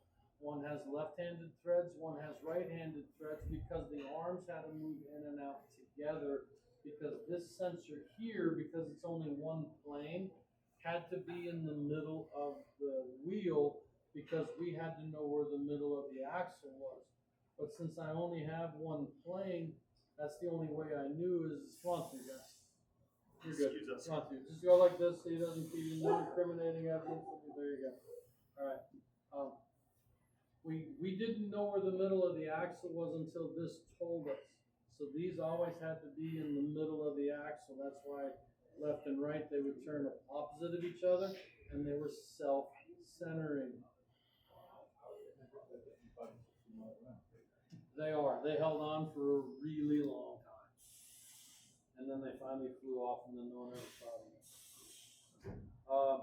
But again, because this technology here is more accurate than our best competition in the export world, we can sell this, and that way we meet our price point, right? Again, it's very tough to sell online out there. Okay? This is so funny. This is come and gone, just like me. It's come and gone. This is a code link. Believe it or not, this is a code link too because it actually had the numbers on it. If you only had K keys, it was a code link 1. This is where we sort of became. We've always been the world leader in alignments, but this is where we really took it to another level. This is where we have started to redo. We had to recenter the steering angle sensor. We had a wonderful time with Ford. Ford didn't even want to believe at a corporate level that you had to recenter the steering wheel or something. They were just like, that's years we fought with Ford trying to get them to understand, but we needed to, yeah, well, now you have to do it as a package with the landing parking system. You can't just do the steering angle sensor. Ford is just, you can't put a transfer case in Ford neutral either, so I mean, you can't fix stupid, right? You're just gonna, buy Ford, you get what you get. So this is the very first time where we had to sort of train the whole entire rest of the world on how to do something. Steering angle sensors. Had a place in Cartersville. Lady owned a Goodyear, a subsidiary Goodyear store. She put tires on her car, pulled to the right, did the alignment, pulled to the right, had a John Deere unit. Put a second set, because she's a tire shop, put a second set of tires on, pulled to the right, put a third set of tires on, pulled to the right. Called my business consultant. My business consultant showed up with, it was in between here and here. It was a regular Hawkeye unit, but came out with a Hawkeye unit, but it had a code link device. When they got done with the car, the Hawkeye, the Winterline unit said, hey, you need to recenter your steering angle sensor. And her steering angle sensor was this way. So by the time she centered the steering angle sensor, she was driving off into the ditch. We got done with the thrust angle alignment. We reset the steering angle sensor to also point in the front of the car with that, and the car drove straight. And she bought the salesman's demo unit that day. And then, yeah, it was a cool story, true story. 675, 680 actually. So 670, small cabinet, 680, big cabinet, what we call puffy doors. Rather than hanging everything off the back, there's lots of storage in here. You can have your medium duty adapters, your dually adapters. You had all your hooks and sort of stuff in here. Not only did you have the barcode scanner, but you also had the code link device. We don't even actually have a Winline X out here. We're gonna have to make the hallways longer. Gotta do something. This was current up until about a year ago. Now we have a Winterline X, but we don't actually have it out here. Again, 680. 2012, May of 2012? A bunch of my shops have that same cabinet. 2011. May of 2011. I know it was May because I had to give Sears a 3-year warranty, and I knew exactly when May was coming up. Sears partnered with us. Sears said, hey, if we have 1 year exclusivity on the Hawkeye Elite with the TV targets, It would what? we can do some of the R&D. Take that back to the rear of We the car. went in with Sears, and If Sears you had a don't 1 year shut it off before exclusivity you put it on, for it won't TV fucking targets. charge. Sears is the only one that could run TV targets on Winterline It 12. looks like it is, but it's Everyone not. else had to run Winterline TV targets on Winterline 14. Sears also has a special red key, because Sears had a red and a green but no orange key. And the Sears key, because it said Winterline 12-Sears. And if you had a Win 12 key for Sears, you could actually run TD targets. TD targets, TD stands for three-dimensional. Thank you, you're welcome. If you notice, I have a short bit of sticker and a long bit of sticker. And if you notice, my stickers are on either side of the middle of the target, so I get 2 circles. And by having 2 circles, one's bigger and one's smaller, I can figure out where the center of the wheel is. That's why I no longer need self-centering wheel adapters. That's why you can just throw that thing up there, because if you notice, that thing's a little high. But because I have 2 concentric circles, I can figure out that's why I can do live planes, right? Everything else in here had to be on runway reference plane. We didn't have live planes. That's why everything had to be bolted to the floor. I had to be rigid. The rack had to be level because I didn't know how to do live planes. For the TD target, I now have something called live planes where I don't assume the rack is completely level. I'm going to take the center of each wheel and make an axle out of the center of each wheel. And if the whole car is tilted a little bit, so be it. The whole car is tilted a little bit, but I know the whole car is tilted a little bit, so you're not trying to undo camber. So this is a little tough. This has been around since 2011. So the units that you're replacing have TD targets. They have red, blue, and black finger adjusted arms, right? We've had it now for so long that we're replacing technology with technology. When we went to Hawkeye Elites now, if you notice, these things are called pentacams, right? Anyone know penta? Give me a 5-point We're up camera. to 5 megapixels. Okay, we have reached the edge, the end of the technology of these cameras. If we want to go to 6 megapixels, we're going to have to reinvent something that no one's invented yet. So I'm sure someone's working on it. I'm sure someone's working on it. I'm sure so. So, with Hawkeye Elites, the last thing we need to talk about that's not up here is about 2 years ago now, 3 years ago, we came out with Hawkeye XL, which basically means trucks or heavy duty. Hawkeye XL, we basically take this boom here, we cut it in half, we put 3 feet in the middle, and now the boom is 3 feet wider because we have to get around the Class 8 truck chassis, so we have to be able to see around it. We finally figured out how to do a target for a truck. If you notice, it's a lot bigger, the circles are a lot bigger, the stripes are a lot bigger. We are still doing live planes because it is a TV target. The only difference between a Hawkeye and a Hawkeye XL is the rear emitter is a different emitter. And when we get down the heavy duty bay, I've got a couple of those rear emitters. The rear emitter has something called a focuser on it. We don't want the light doing this. We want the light shooting like a pinpoint because I have to be able to see 600 inches through a beam of light. One of the things I haven't talked about, the emitters, they shoot out a red light. The reason we shoot out a red light is we're trying to create a cone so that the camera can see through it. So we're trying to block out visible light so that when the camera takes a picture, there's no reflections or there's no visible light in it. So it's almost like trying to travel through like a wormhole, right? When you're traveling and everything's flying by you and you're in the middle of it, that's what our cameras are doing. That's why on an HXL, I need to have those focusers so that the focusers keep the light together in a nice tight group so my camera can see 600 inches away. Maybe the top camera. The bottom top camera does the front action, bottom camera does the middle and the rear. So that's another thing. We only have 4 cameras, but we see 6 targets. The front camera and the rear target sort of share the middle axle. Somebody got really freaky with the 0s and the 1s and figured it out. And now we have live XL targets. Okay.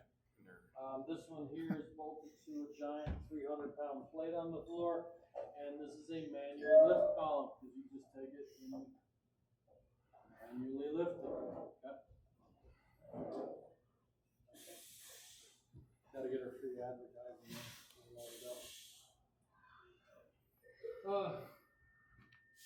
Yeah, cool. Again, next week we'll down, I'll try to get down there on Wednesday. We'll try to get down to heavy duty bay, just so you can see the difference between. It's just bigger and it's got a different emitter on it. It's literally, that's the only 2 differences. And 3, the target's a little bit different. I need to explain the target. Did they fix the issue with that black box? That black box? Yeah. Yeah, we don't sell it anymore. Charging issue. Battery, 12 volt, Well, if you keep it on, if it's still left on, and you put it on the charger, it'll look like it's charging. Yeah, but it's not. But it's not charging. So the guys are like, "This fucking thing's dead again. This sucks." It's like, and then once it dies, you don't know if it's on or off. Right, just can't figure it out. Yeah. We still use a 12 volt lead acid battery in there. That battery is the same technology as DSP 500s, and the batteries in those have not gotten better. So what we do now is, because a Winaline X machine comes with an ADAS link, which is basically a Samsung 8-inch tablet. We tell you guys to install an app called Splashtop. And Splashtop is an app to where you put Splashtop on the computer, you put Splashtop on the tablet, and it mirrors or becomes a rear remote indicator. Sometimes people have to buy the professional version of Splashtop. It's $5 a month or $60 a year, but that's a small price to pay to make your ADAS link into a rear remote indicator. But we don't actually sell. That's not in a super group anymore. You don't get rear remote indicators in a super group anymore because we're trying to make the ADAS link more versatile. Okay. We also don't sell code links anymore. Back to code links. When we started out with code links, it could only access 15% of the cars to reset the steering angle sensor. And then in the height of code linkness, we could get to 85% of the cars to reset. Come on. We could get to 85% of steering angle sensors. Now with the advent of secure gateways and hosts and tokens, with tokens and all that, we are now back down to 15% of the cars. Gentlemen, what a fine, distinguished group of gentlemen we have today. With CodeLink, we have gotten to the point where CodeLink is now only 15% of cars because Toyotas and Kias and Hondas Online and Nissans and everyone else, you need to have something that can store your credentials in the device to tell the manufacturer we're not trying to do anything crazy, we're just trying to reset the steering angle sensor. So since this isn't a computer and it doesn't have a way of storing that token, when we came out with the Winaline X machines, we stopped producing these, well, we stopped selling these and we started selling ADAS links as a standard option instead. Yeah. So yeah, this is coming on and time is it? 11:13. 11:15. All right. Yeah. Tell you what, let's just go down to HD Bay because I saw David come up from HD Bay, so HD Bay is empty, and we'll talk about Hawkeye Excel in just a second. So this guy here, you want to come up front, especially Steve, who's doing the recording.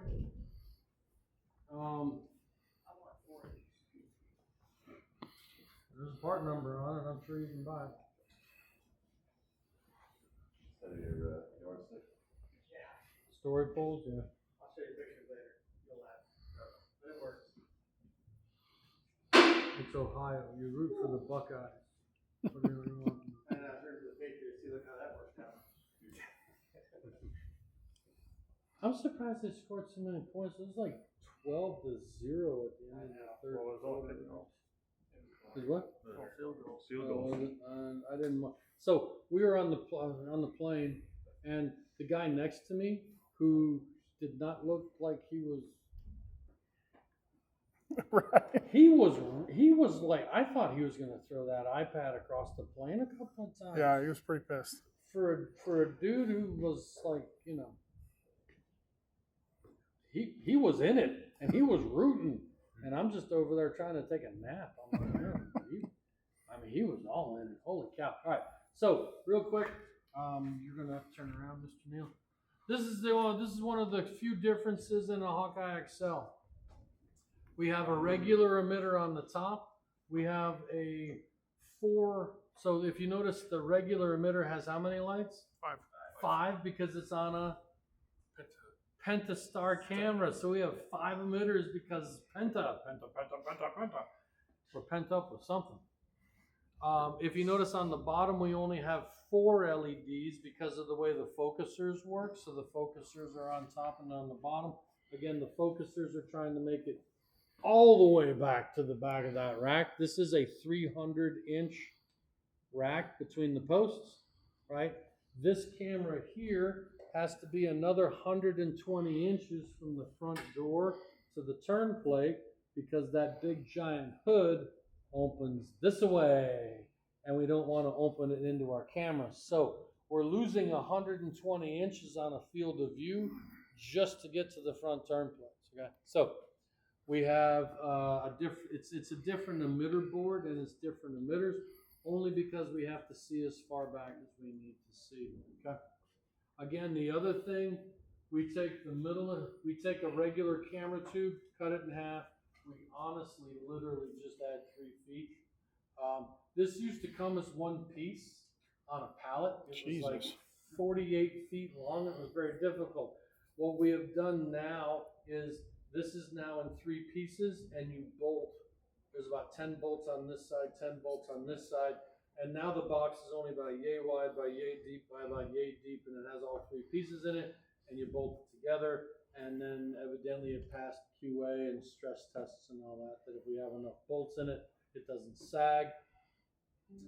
Still Pentastar cameras, and then again, the reason this rack is wider so that these cameras can see between the post and the truck. If you try to use this on a regular car 4-post, the posts are exactly in the way. Like we couldn't have the posts more in the way if we actually literally designed the 2 of them together. So if you're going to try to sell a Hawkeye XL, either sell it on the scissor rack or with an L494 heavy duty rack because the posts are further out of the way. Okay. These lovely things over here, these are DSP 700 sensors with the optional quick grip adapters. So these are quick grip adapters just like we have on the TD targets. You're supposed to put them on, use the gray guy here to lock them down, okay?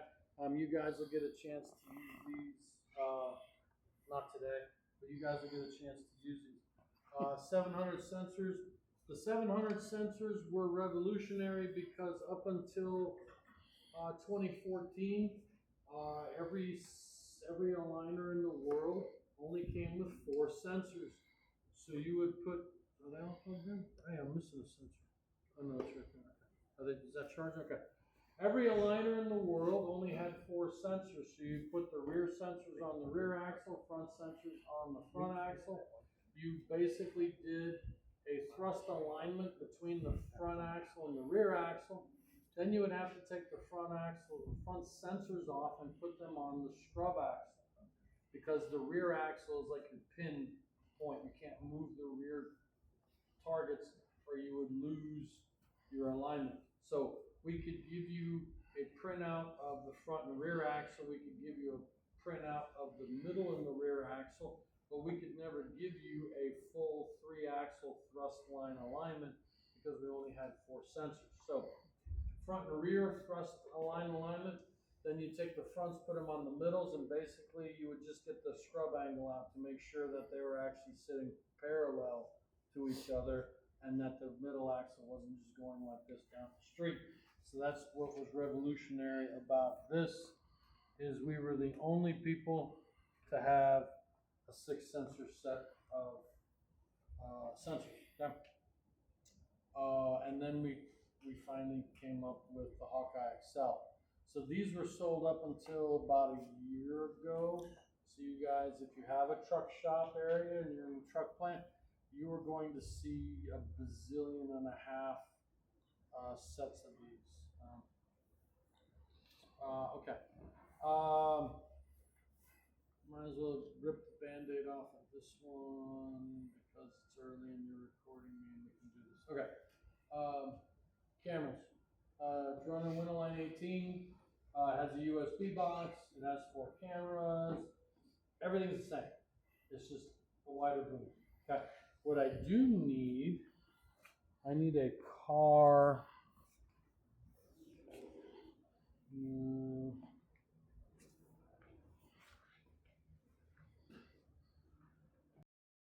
This one has great. Okay. We're gonna come around to this side of the truck so that we're not all hemmed up in the front. And we're gonna talk about this and keep coming. This is important. Keep coming. Come on, man. Keep coming. All right. Cherry on that. On a car unit. A car unit has 2 stickers. A car unit has what position what position it goes on the car, and the car unit has what letter or what set of targets that they are. Okay, so this one has the number 1 on it. Because we are a computer company and computers are binary and computers are either zeros or ones, the driver front position on the car's position 0. And then the passenger front is 1, and then the driver rear is 2, and then the passenger rear is 3. If you want to go deeper into that, I can and I will. It's very old technology. So we always do 0, 1, 2, 3. Okay, that's what we have. Stickers. We either have an A set, a B set, or a C set, and the reason for that is those Pentastar cameras with 5 megapixels, their field of view is so wide. If you have 2 bays next to each other and they're both A's, the camera might get confused as to am I looking at this set of A's or that set of A stickers, and then you're going to have really weird thrust angle because it thinks that the axle's all the way over here, it's picking up this one over here instead of that one over here. So the only reason we put these stickers on is to tell you that the A bay, the B bay, the C bay, that way the cameras only look for one set of sensors. So when you characterize, you have to have the stickers on here because you're characterizing this set of targets to those cameras. And what we're doing when we're characterizing is you're on the cow bar. So when we're taking our 20 different pictures, it's moving in a perfect circle. And what we do is when you roll comp the car, we're taking more pictures of this as you roll comp the car, and we're comparing the pictures during your roll comp to a good known 0. And that's how we figure out what the angles on your car are. We're comparing, is it here, is it here, is it there, is it here, is it there? Because we know what this was 0 when we did it, we know this was 0. And if it's not here, it's either plus or minus off of 0. And that's how we figure out when you roll comp the car what we're doing. Okay. Car sensor stuff is very strict and very restrictive. This target here will only work in position 1 because it's characterized as position 1 and an A set. That's why when the camera sees a B set, it says, it goes into its internal memory and goes, I don't have anything on B's, I don't have anything on C's, I only have an A set characterized, so I'm just going to look for A targets. Right? And that's how when you get to the next set over, it's like this one's only looking at B's, it doesn't have A's or C's. Okay? So,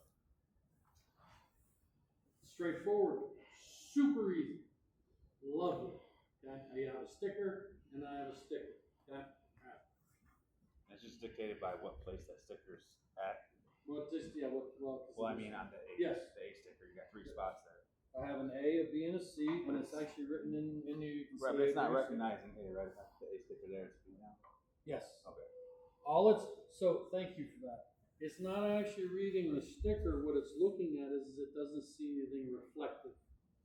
So if you don't have stickers, or if you're tired of your stickers falling off because you're in 120-degree heat, what a lot of people do is they'll actually rip the reflective sticker off the target because underneath the reflective sticker is a black target. So rather than putting the A sticker on here, they rip the silver sticker off and this still shows as an A target because A is not reflective. You could also do it for the 1, or you could rip the 1 sticker off and rip off the shiny beneath it, and then it would always be target 1, position A. Even if I had the letter C here, it'd still be an A because it's not reading the only reason we have A, B, is in C's is so when you guys put them on, you know what you're putting on. You don't put on 2 A's and 2 B's. Florida man. It's on the side. So we have to put the letters on there just for the people on this end of the bell curve. It didn't fall through the ceilings. I didn't hear double thump. It's fine. So that's why we put the letters on there. It's just for us so that we make sure we're doing the right stickers. Also, if you have 3 sets of stickers, it's easier for the service technician to look to see, rather than what position Right. they're in, are they all the same letter? Okay, so 2 things to notice. Everything is lit up, and we're looking for the absence of a reflector. We want to find the black space. Right? The silver parts tell us what we're not doing. The black space is telling us what we are doing. The person who made this technology doesn't work for Hunter anymore. So the person who made this technology decided that this technology was, so what they did on HXL sensors, they did it opposite. Because of course they did. Because if they made it the same, it would be easy. And then they wouldn't hate you. So they did, I'm not gonna say they purposely made it backwards on purpose, but I'm pretty sure they made it backwards on purpose. So we're gonna look at these 2 back here because they're really close to each other. Okay? There's very few amount of stickers. Okay? But on a truck unit, we're not looking at the black spaces anymore. We're looking at the reflective spaces. Okay? So this sticker here says, this is a 0, a 1, a 2, 0, 1, 2, 3. Now we have a 4. Okay, this is going to get interesting. And then we have an A, a B, or a C, because we still have to, because we're expecting truck people to buy multiple, so we still have to have an A, a B, and a C. Okay, it's the 0 to 4 that is going to, okay, so we have 3 axles. Okay, you're going to put all of these stickers on. None of these stickers come on this unit. They're all blank canvases. So you can choose if you want to still count 0, 1, and 2. You can count like an engineer and count 0, 1, and 2. If you'd like to count like a normal person, you can go 1, 2, and 3, because I only have 3 axles. However, I can't have 2 of these that are sensor 0 and an A. So what I do is, one side of these is a 0A, and one side of this is a 04A. And that tells me I'm not, yeah.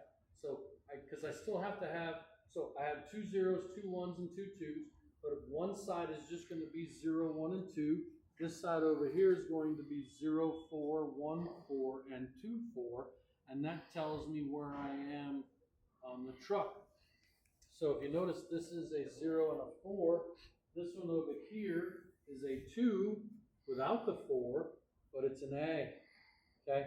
That's because, unlike a car unit where that reflective target has to stay on that corner, once you characterize this target, you can put it in any of the 6 positions you want. It is like someone opened up the barn door and all the animals just came running out and you're trying to herd the chickens back into the coop. It doesn't matter where these end up. That's why this one doesn't have a 4 and that one does. Now, because I have to have a minimal sense of order, when I do these, the 4s always end up on the passenger side and the non-4s always end up on the driver's side. And I try to do either 0, 1, and 2 or 1, 2, and 3, only because my brain does not work that well in complete anarchy. Right? I gotta have. So it doesn't have to though. You can have them mixed up. You could have them as, just like this. I don't like it. Right? I don't have a 4 here. I do have a 4 there. Someone tell me if I have a 4 on the front. I didn't even notice the front. Yes. Right, so that one has 3 stickers. This one has 3 stickers. This one only has 2. So you're just doing it for the characterization when you do your calibrations and everything. You're just doing it for, so it knows what a perfect circle is on that There's target. only 2 stickers. Not a 4. Right? I skipped one. It's 0A. 4's here. Right? So this makes it even more egregious. That's a 0 and an A. This is a 0 and an A, but it has the 4. But this isn't even on the front axle. This is on the middle axle, even though it has axle 0, right? So this is why this doesn't work for me, because my brain has to be able to process something. Right? So whoever this is, they wear mismatched socks and they're wet or something. I'm not sure, but whoever's doing this is they thrive on anarchy. Yeah. Once again, the car unit. Remember when I said car units are restricted? They are restricted to their respective corner. Truck units, it's like, I'm good. Whatever you want, great. There's a lot of PFMery going on around here, and it's a little bit too much PFMery for me because I just need to know a side is a side. But believe it or not, if I take this and move it to the front, I take that and move it to the other side, because that only has 2 stickers and this has 3, I will get the exact same numbers. Even weirder, technically that one is to me is on the wrong side of the truck. So not only can I move it up and down the truck, I can actually flip it, because on this side it's this way, on that side it's this way. So now I'm actually flipping the characterization 180 degrees, and I'm still getting a good characterization. Even though I characterize that one this way, when I put it on this side, I can still figure all that out. The level of math is beyond my comprehension, how we manage to do that. It doesn't make sense unless it actually makes sense. I know, right? It's just like, do whatever you want, we'll be fine. On my car, make sure you don't put that sensor on the wrong size. You know, and Because it won't even read it. And then, Right. And then people like you and people like you before you have asked, when are we going to do that for cars? And the answer is we're not, because it's working. We're not changing it. Right? So as finite as cars are, trucks are just like, I don't care. The one thing we do care about is, if you notice, this target and that target are very close to the wheel clamp. This target here has a spacer. Okay? Your spacing target has to always be on the rear axle, because that much we need. Okay? When those cameras are looking at the targets, this is so far away, it doesn't know if it's like this or if it's like this. So by telling it that this is a middle axle because of the distance, it says, okay, am I a middle axle close or am I a middle axle far away? And because that camera is going to see both of these, so what we do is we sort of block on this axle, we block that one out, and on this axle, we block this one out. Because we see both targets in the image, but we literally just have to mask one out just to be able to do our job. Okay? So you have to put these, again, you have to put all these stickers on. No. So again, it's when you're putting the stickers on, it's easy to make a non-4 pile and a 4 pile, right? And then you keep them, you can keep them separated. Otherwise, I'll never make a set work. So you can have an A, B, and C, or C4 pile, and then just do your 0, 1, 2. Yeah. Well, A, B, and C's, you either have to have all A's, all Right, B's, all or all A's, C's. okay. That still works Well, because you need 3/4. it's characterization. I'm sorry? So you're also going to need 3/4, right? One side has 3/4. Yes, you have to have 3 number 4s and 3 not number 4s. And then again, Then mix them all up when you're done. some people like to do 1, 2, and 3 because they remember counting in kindergarten, and then some people like to do 0, 1, and 2 only because they've been. I'm sorry, I just want to whack on that. It's fine. Some people have been in the field for long enough that it's a 0, 1, and 2. Right? If you have, it's what we grew up with. It's been that way since So 2000. why don't they just make the stickers not adjustable and just put front axle, middle axle, rear axle? Because then this would have a different part number. I would have 3 different part. I would actually have 6 different part numbers because I would have a left and a right, and I would have a front, middle, and a back. I can't just make like a stationary sticker placement. Again, we don't know, right? So your labor to us is free. Of course it is. You're welcome. Jesus Christ. So, well, we love you, and we need you. So, this way it's easier, right? I make one set of targets. I just sell a quantity of 6, and I'm good. The other thing before we go to lunch, I don't know what time it is. 11:40. Okay. I forgot to show you the wide angle extenders on the car unit. Also on the car unit, wide angle extenders have to be characterized. And you did it, and you did it, and then you did it actually. You guys are in here and you were calibrating that X unit. And I said, make sure you choose the right option, because if you have extenders, they have to be characterized. But if you don't have extenders and you say you do, then you messed up. Because car extenders even have to be characterized. Guess what doesn't have to be characterized on a truck? Wide angle extenders. You just throw those bad puppies on there and they're just gonna freaking work. They're just gonna work. So, wide angle extenders on a truck. Where are my wide angle extenders? Extenders on a truck are actually really wide, right? Because on a car, I don't need to be this wide. I just need to be a little wider. If you guys, so he's recording me. If you're doing Jeeps, if you're doing F-250s, if you're doing mall crawlers, lady lot, whatever you want to call them, you're going to need wide angle extenders, because if you have a really wide tire, as the tire turns, it's going to block the first set of stripes on the actual target. So then you sell wide angle extenders so that I can finish turning my caster. Also, if you do a Volkswagen or a BMW, they don't like magnets because there's errors in the magnets. So they sell a special front target that's actually wider on the front of the car, but they have a regular rear. Trucks, all we need to do again is we just need to be able to see this, but for some reason, these don't have to be characterized.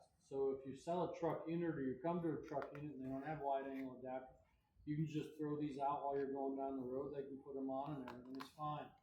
I will say this much, the only thing about a truck adapter, and I'm going to go right here, a truck adapter has 2 different metal plates.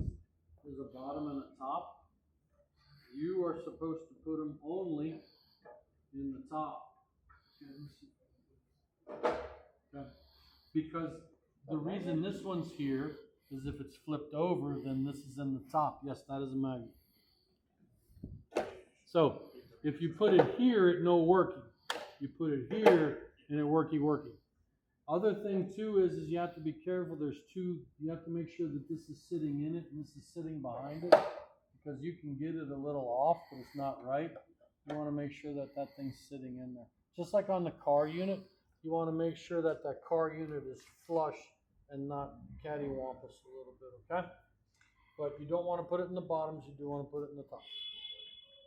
That's the only restriction to wide angle adapter. You have to go to the top. You know, again, it's weird to me that you don't have to characterize them, because I'm used to cars and everything has to be characterized, calibrated, and everything. So the other interesting thing is the reason we do this is they're inverted.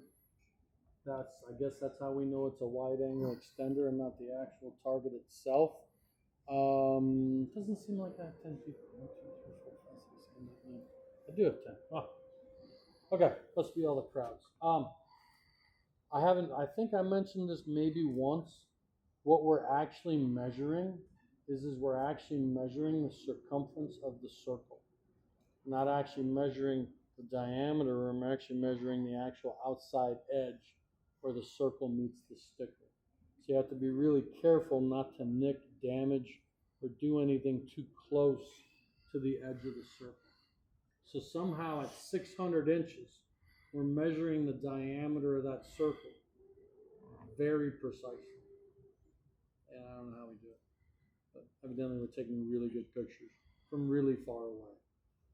But that's what we're doing on these stickers too. It's just we're taking the diameter, we're taking the circumference of the black circle instead of the white circle. Okay, so we're measuring circles: 3.141579, whatever. Good pie. Blah. It's good pie. Have the pie. Notice though, we are still selling traditional, now these wheel clamps are, I think 14 to 28-inch wheel clamps because the tubes are longer and the turnbuckle is longer. So they don't quite go down as short, but they go all the way out to 20, they're supposed to be 28. They might only be 20.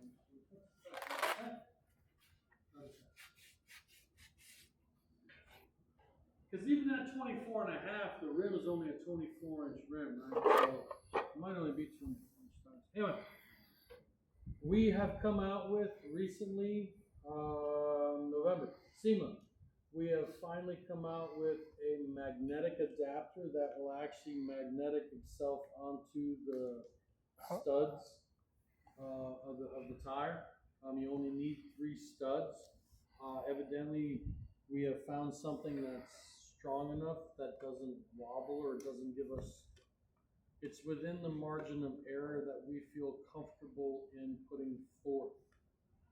I don't even think I have.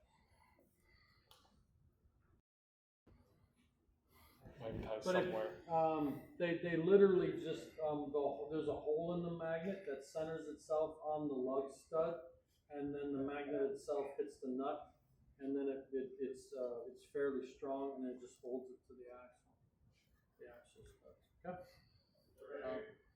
So you got them over there. There. Bear down. Yeah. That. So tell you what, we can take this one. I give my left nut to you, never go underneath the semi again. So, Yeah.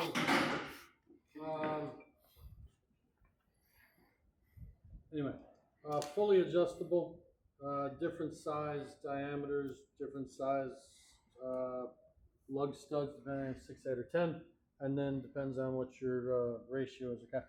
These two don't have the cool little arm. The cool little arm is how you get it off. So we're going to take this bad boy right here. We're going to load it up on this one, and that one. Let's see if I can do this. Let's make it not look really easy. There we go. Okay. Now that I have it centered onto it. Now all I would do is take this part out of the wheel clamp and put it on here. To take it off, there's a little handle right here. The handle, if you bend the handle backwards, pushes something out from the inside to break the magnet. So if I pull this, yep, and go this way, yep. And then once this side lets go, you can just sort of take it and tilt it, and it pulls off. How hard is it to pull it off without doing that? What's the speed rating? Once you got those locked on.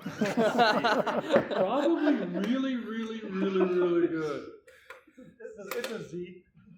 Yeah, there's Z-rated. I love that. It's on there.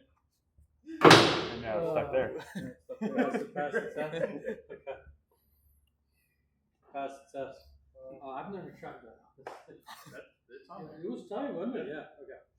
But like again, the cool part because you can see it just right, and there's actually a little bit of pull on this. I got to give it a good pull, and it separates the magnet on this side, and then these two here just pull away. So if you want to, whenever Hunter gets the magnet,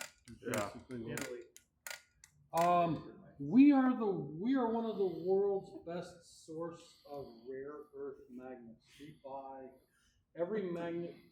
nearly every magnet we use is a rare earth magnet because they're much stronger than regular magnets. I don't know how we keep finding them. They're rare earth magnets. You would think after a while, if they were rare earth, that we would run out of them. But evidently someone's finding more. Right? So, but the other thing is like you can make a magnet, but that if you make a magnet, it's not as strong as like When the Earth makes a magnet. yes, when an Earth makes a magnet, Doesn't rise. that's 4.5 billion worth of magnets right there. You go. There's a lot of magnets. So yeah, so this is cool. Lots of cool stuff. Somebody put those there.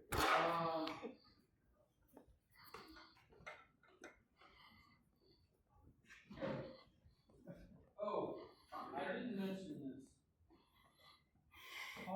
Hawkeye XLs will continue to use the old cabinet, the 670 series cabinet. We have not, because the truck world, the ADAS in the truck world's several years, decades behind. So we're just gonna, which I would have thought with the ballast it would have been on The big wider cabinet. but Yeah. they didn't ask before they made it. If they would have, I'd have given them my 1.5 cents since they don't make them anymore. But yeah, so this is exactly what yours is going to look like. If you have a pit, whether it's just a regular pit or it's a T pit where you can walk across the front and walk all the way to the back, some of them are just rated, some of them are T's. Anyway, if you have a pit rack to where the truck isn't never going up and down, and you don't want this in the pit because this takes up most of the space in the front of the pit, we have a fixed. So this is an FC. This is a fixed column instead of an ML for manual lift or WL, WM for wall mount. This is an FC. It's a fixed column. It has a very narrow base. This thing here is adjustable. There's bolts on the back side that you take the bolts out. You can then move this camera beam to however many inches taller that it needs to be from your runway reference plane, which would basically be the ground. Then you bolt that beam in place. If this isn't moving, that doesn't have to move.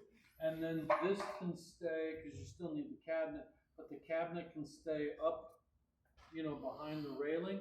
And then all you have is the actual beam in the pit. And it saves a lot of space. And HD people really seem to be really excited about not having to put the whole entire cabinet in the pit. Not worked in one myself. I can't quite, I can't grasp it because I haven't seen it, but I'm sure people were clamoring for this. Like this was only like 6 months old and they were like, they can't sell them because they don't want it, so then we had to come up. This is actually really old technology. We just had to make sure it would work the truck. It is the 12, 13 inches taller than the regular beam. But yeah, so you can buy a fixed one. Again, if you're in a heavy duty truck, unless you got a pit, everything else is the same. Obviously, there'll be something to hold the monitor up because there's gonna be a giant gaping hole back here where the center mount column would be, but we got you. Yep. When does that come into play? It doesn't anymore.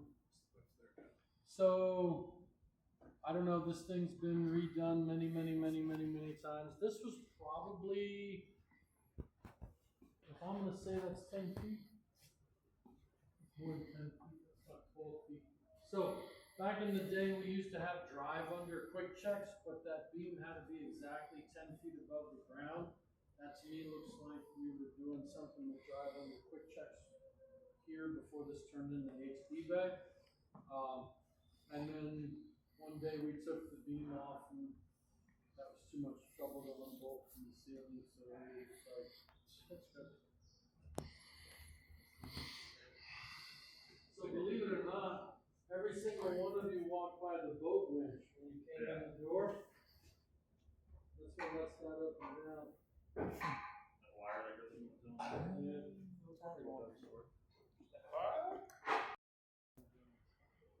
Anyway, that's enough for this morning. I got a box truck supposed to be here at noon. Got a little later.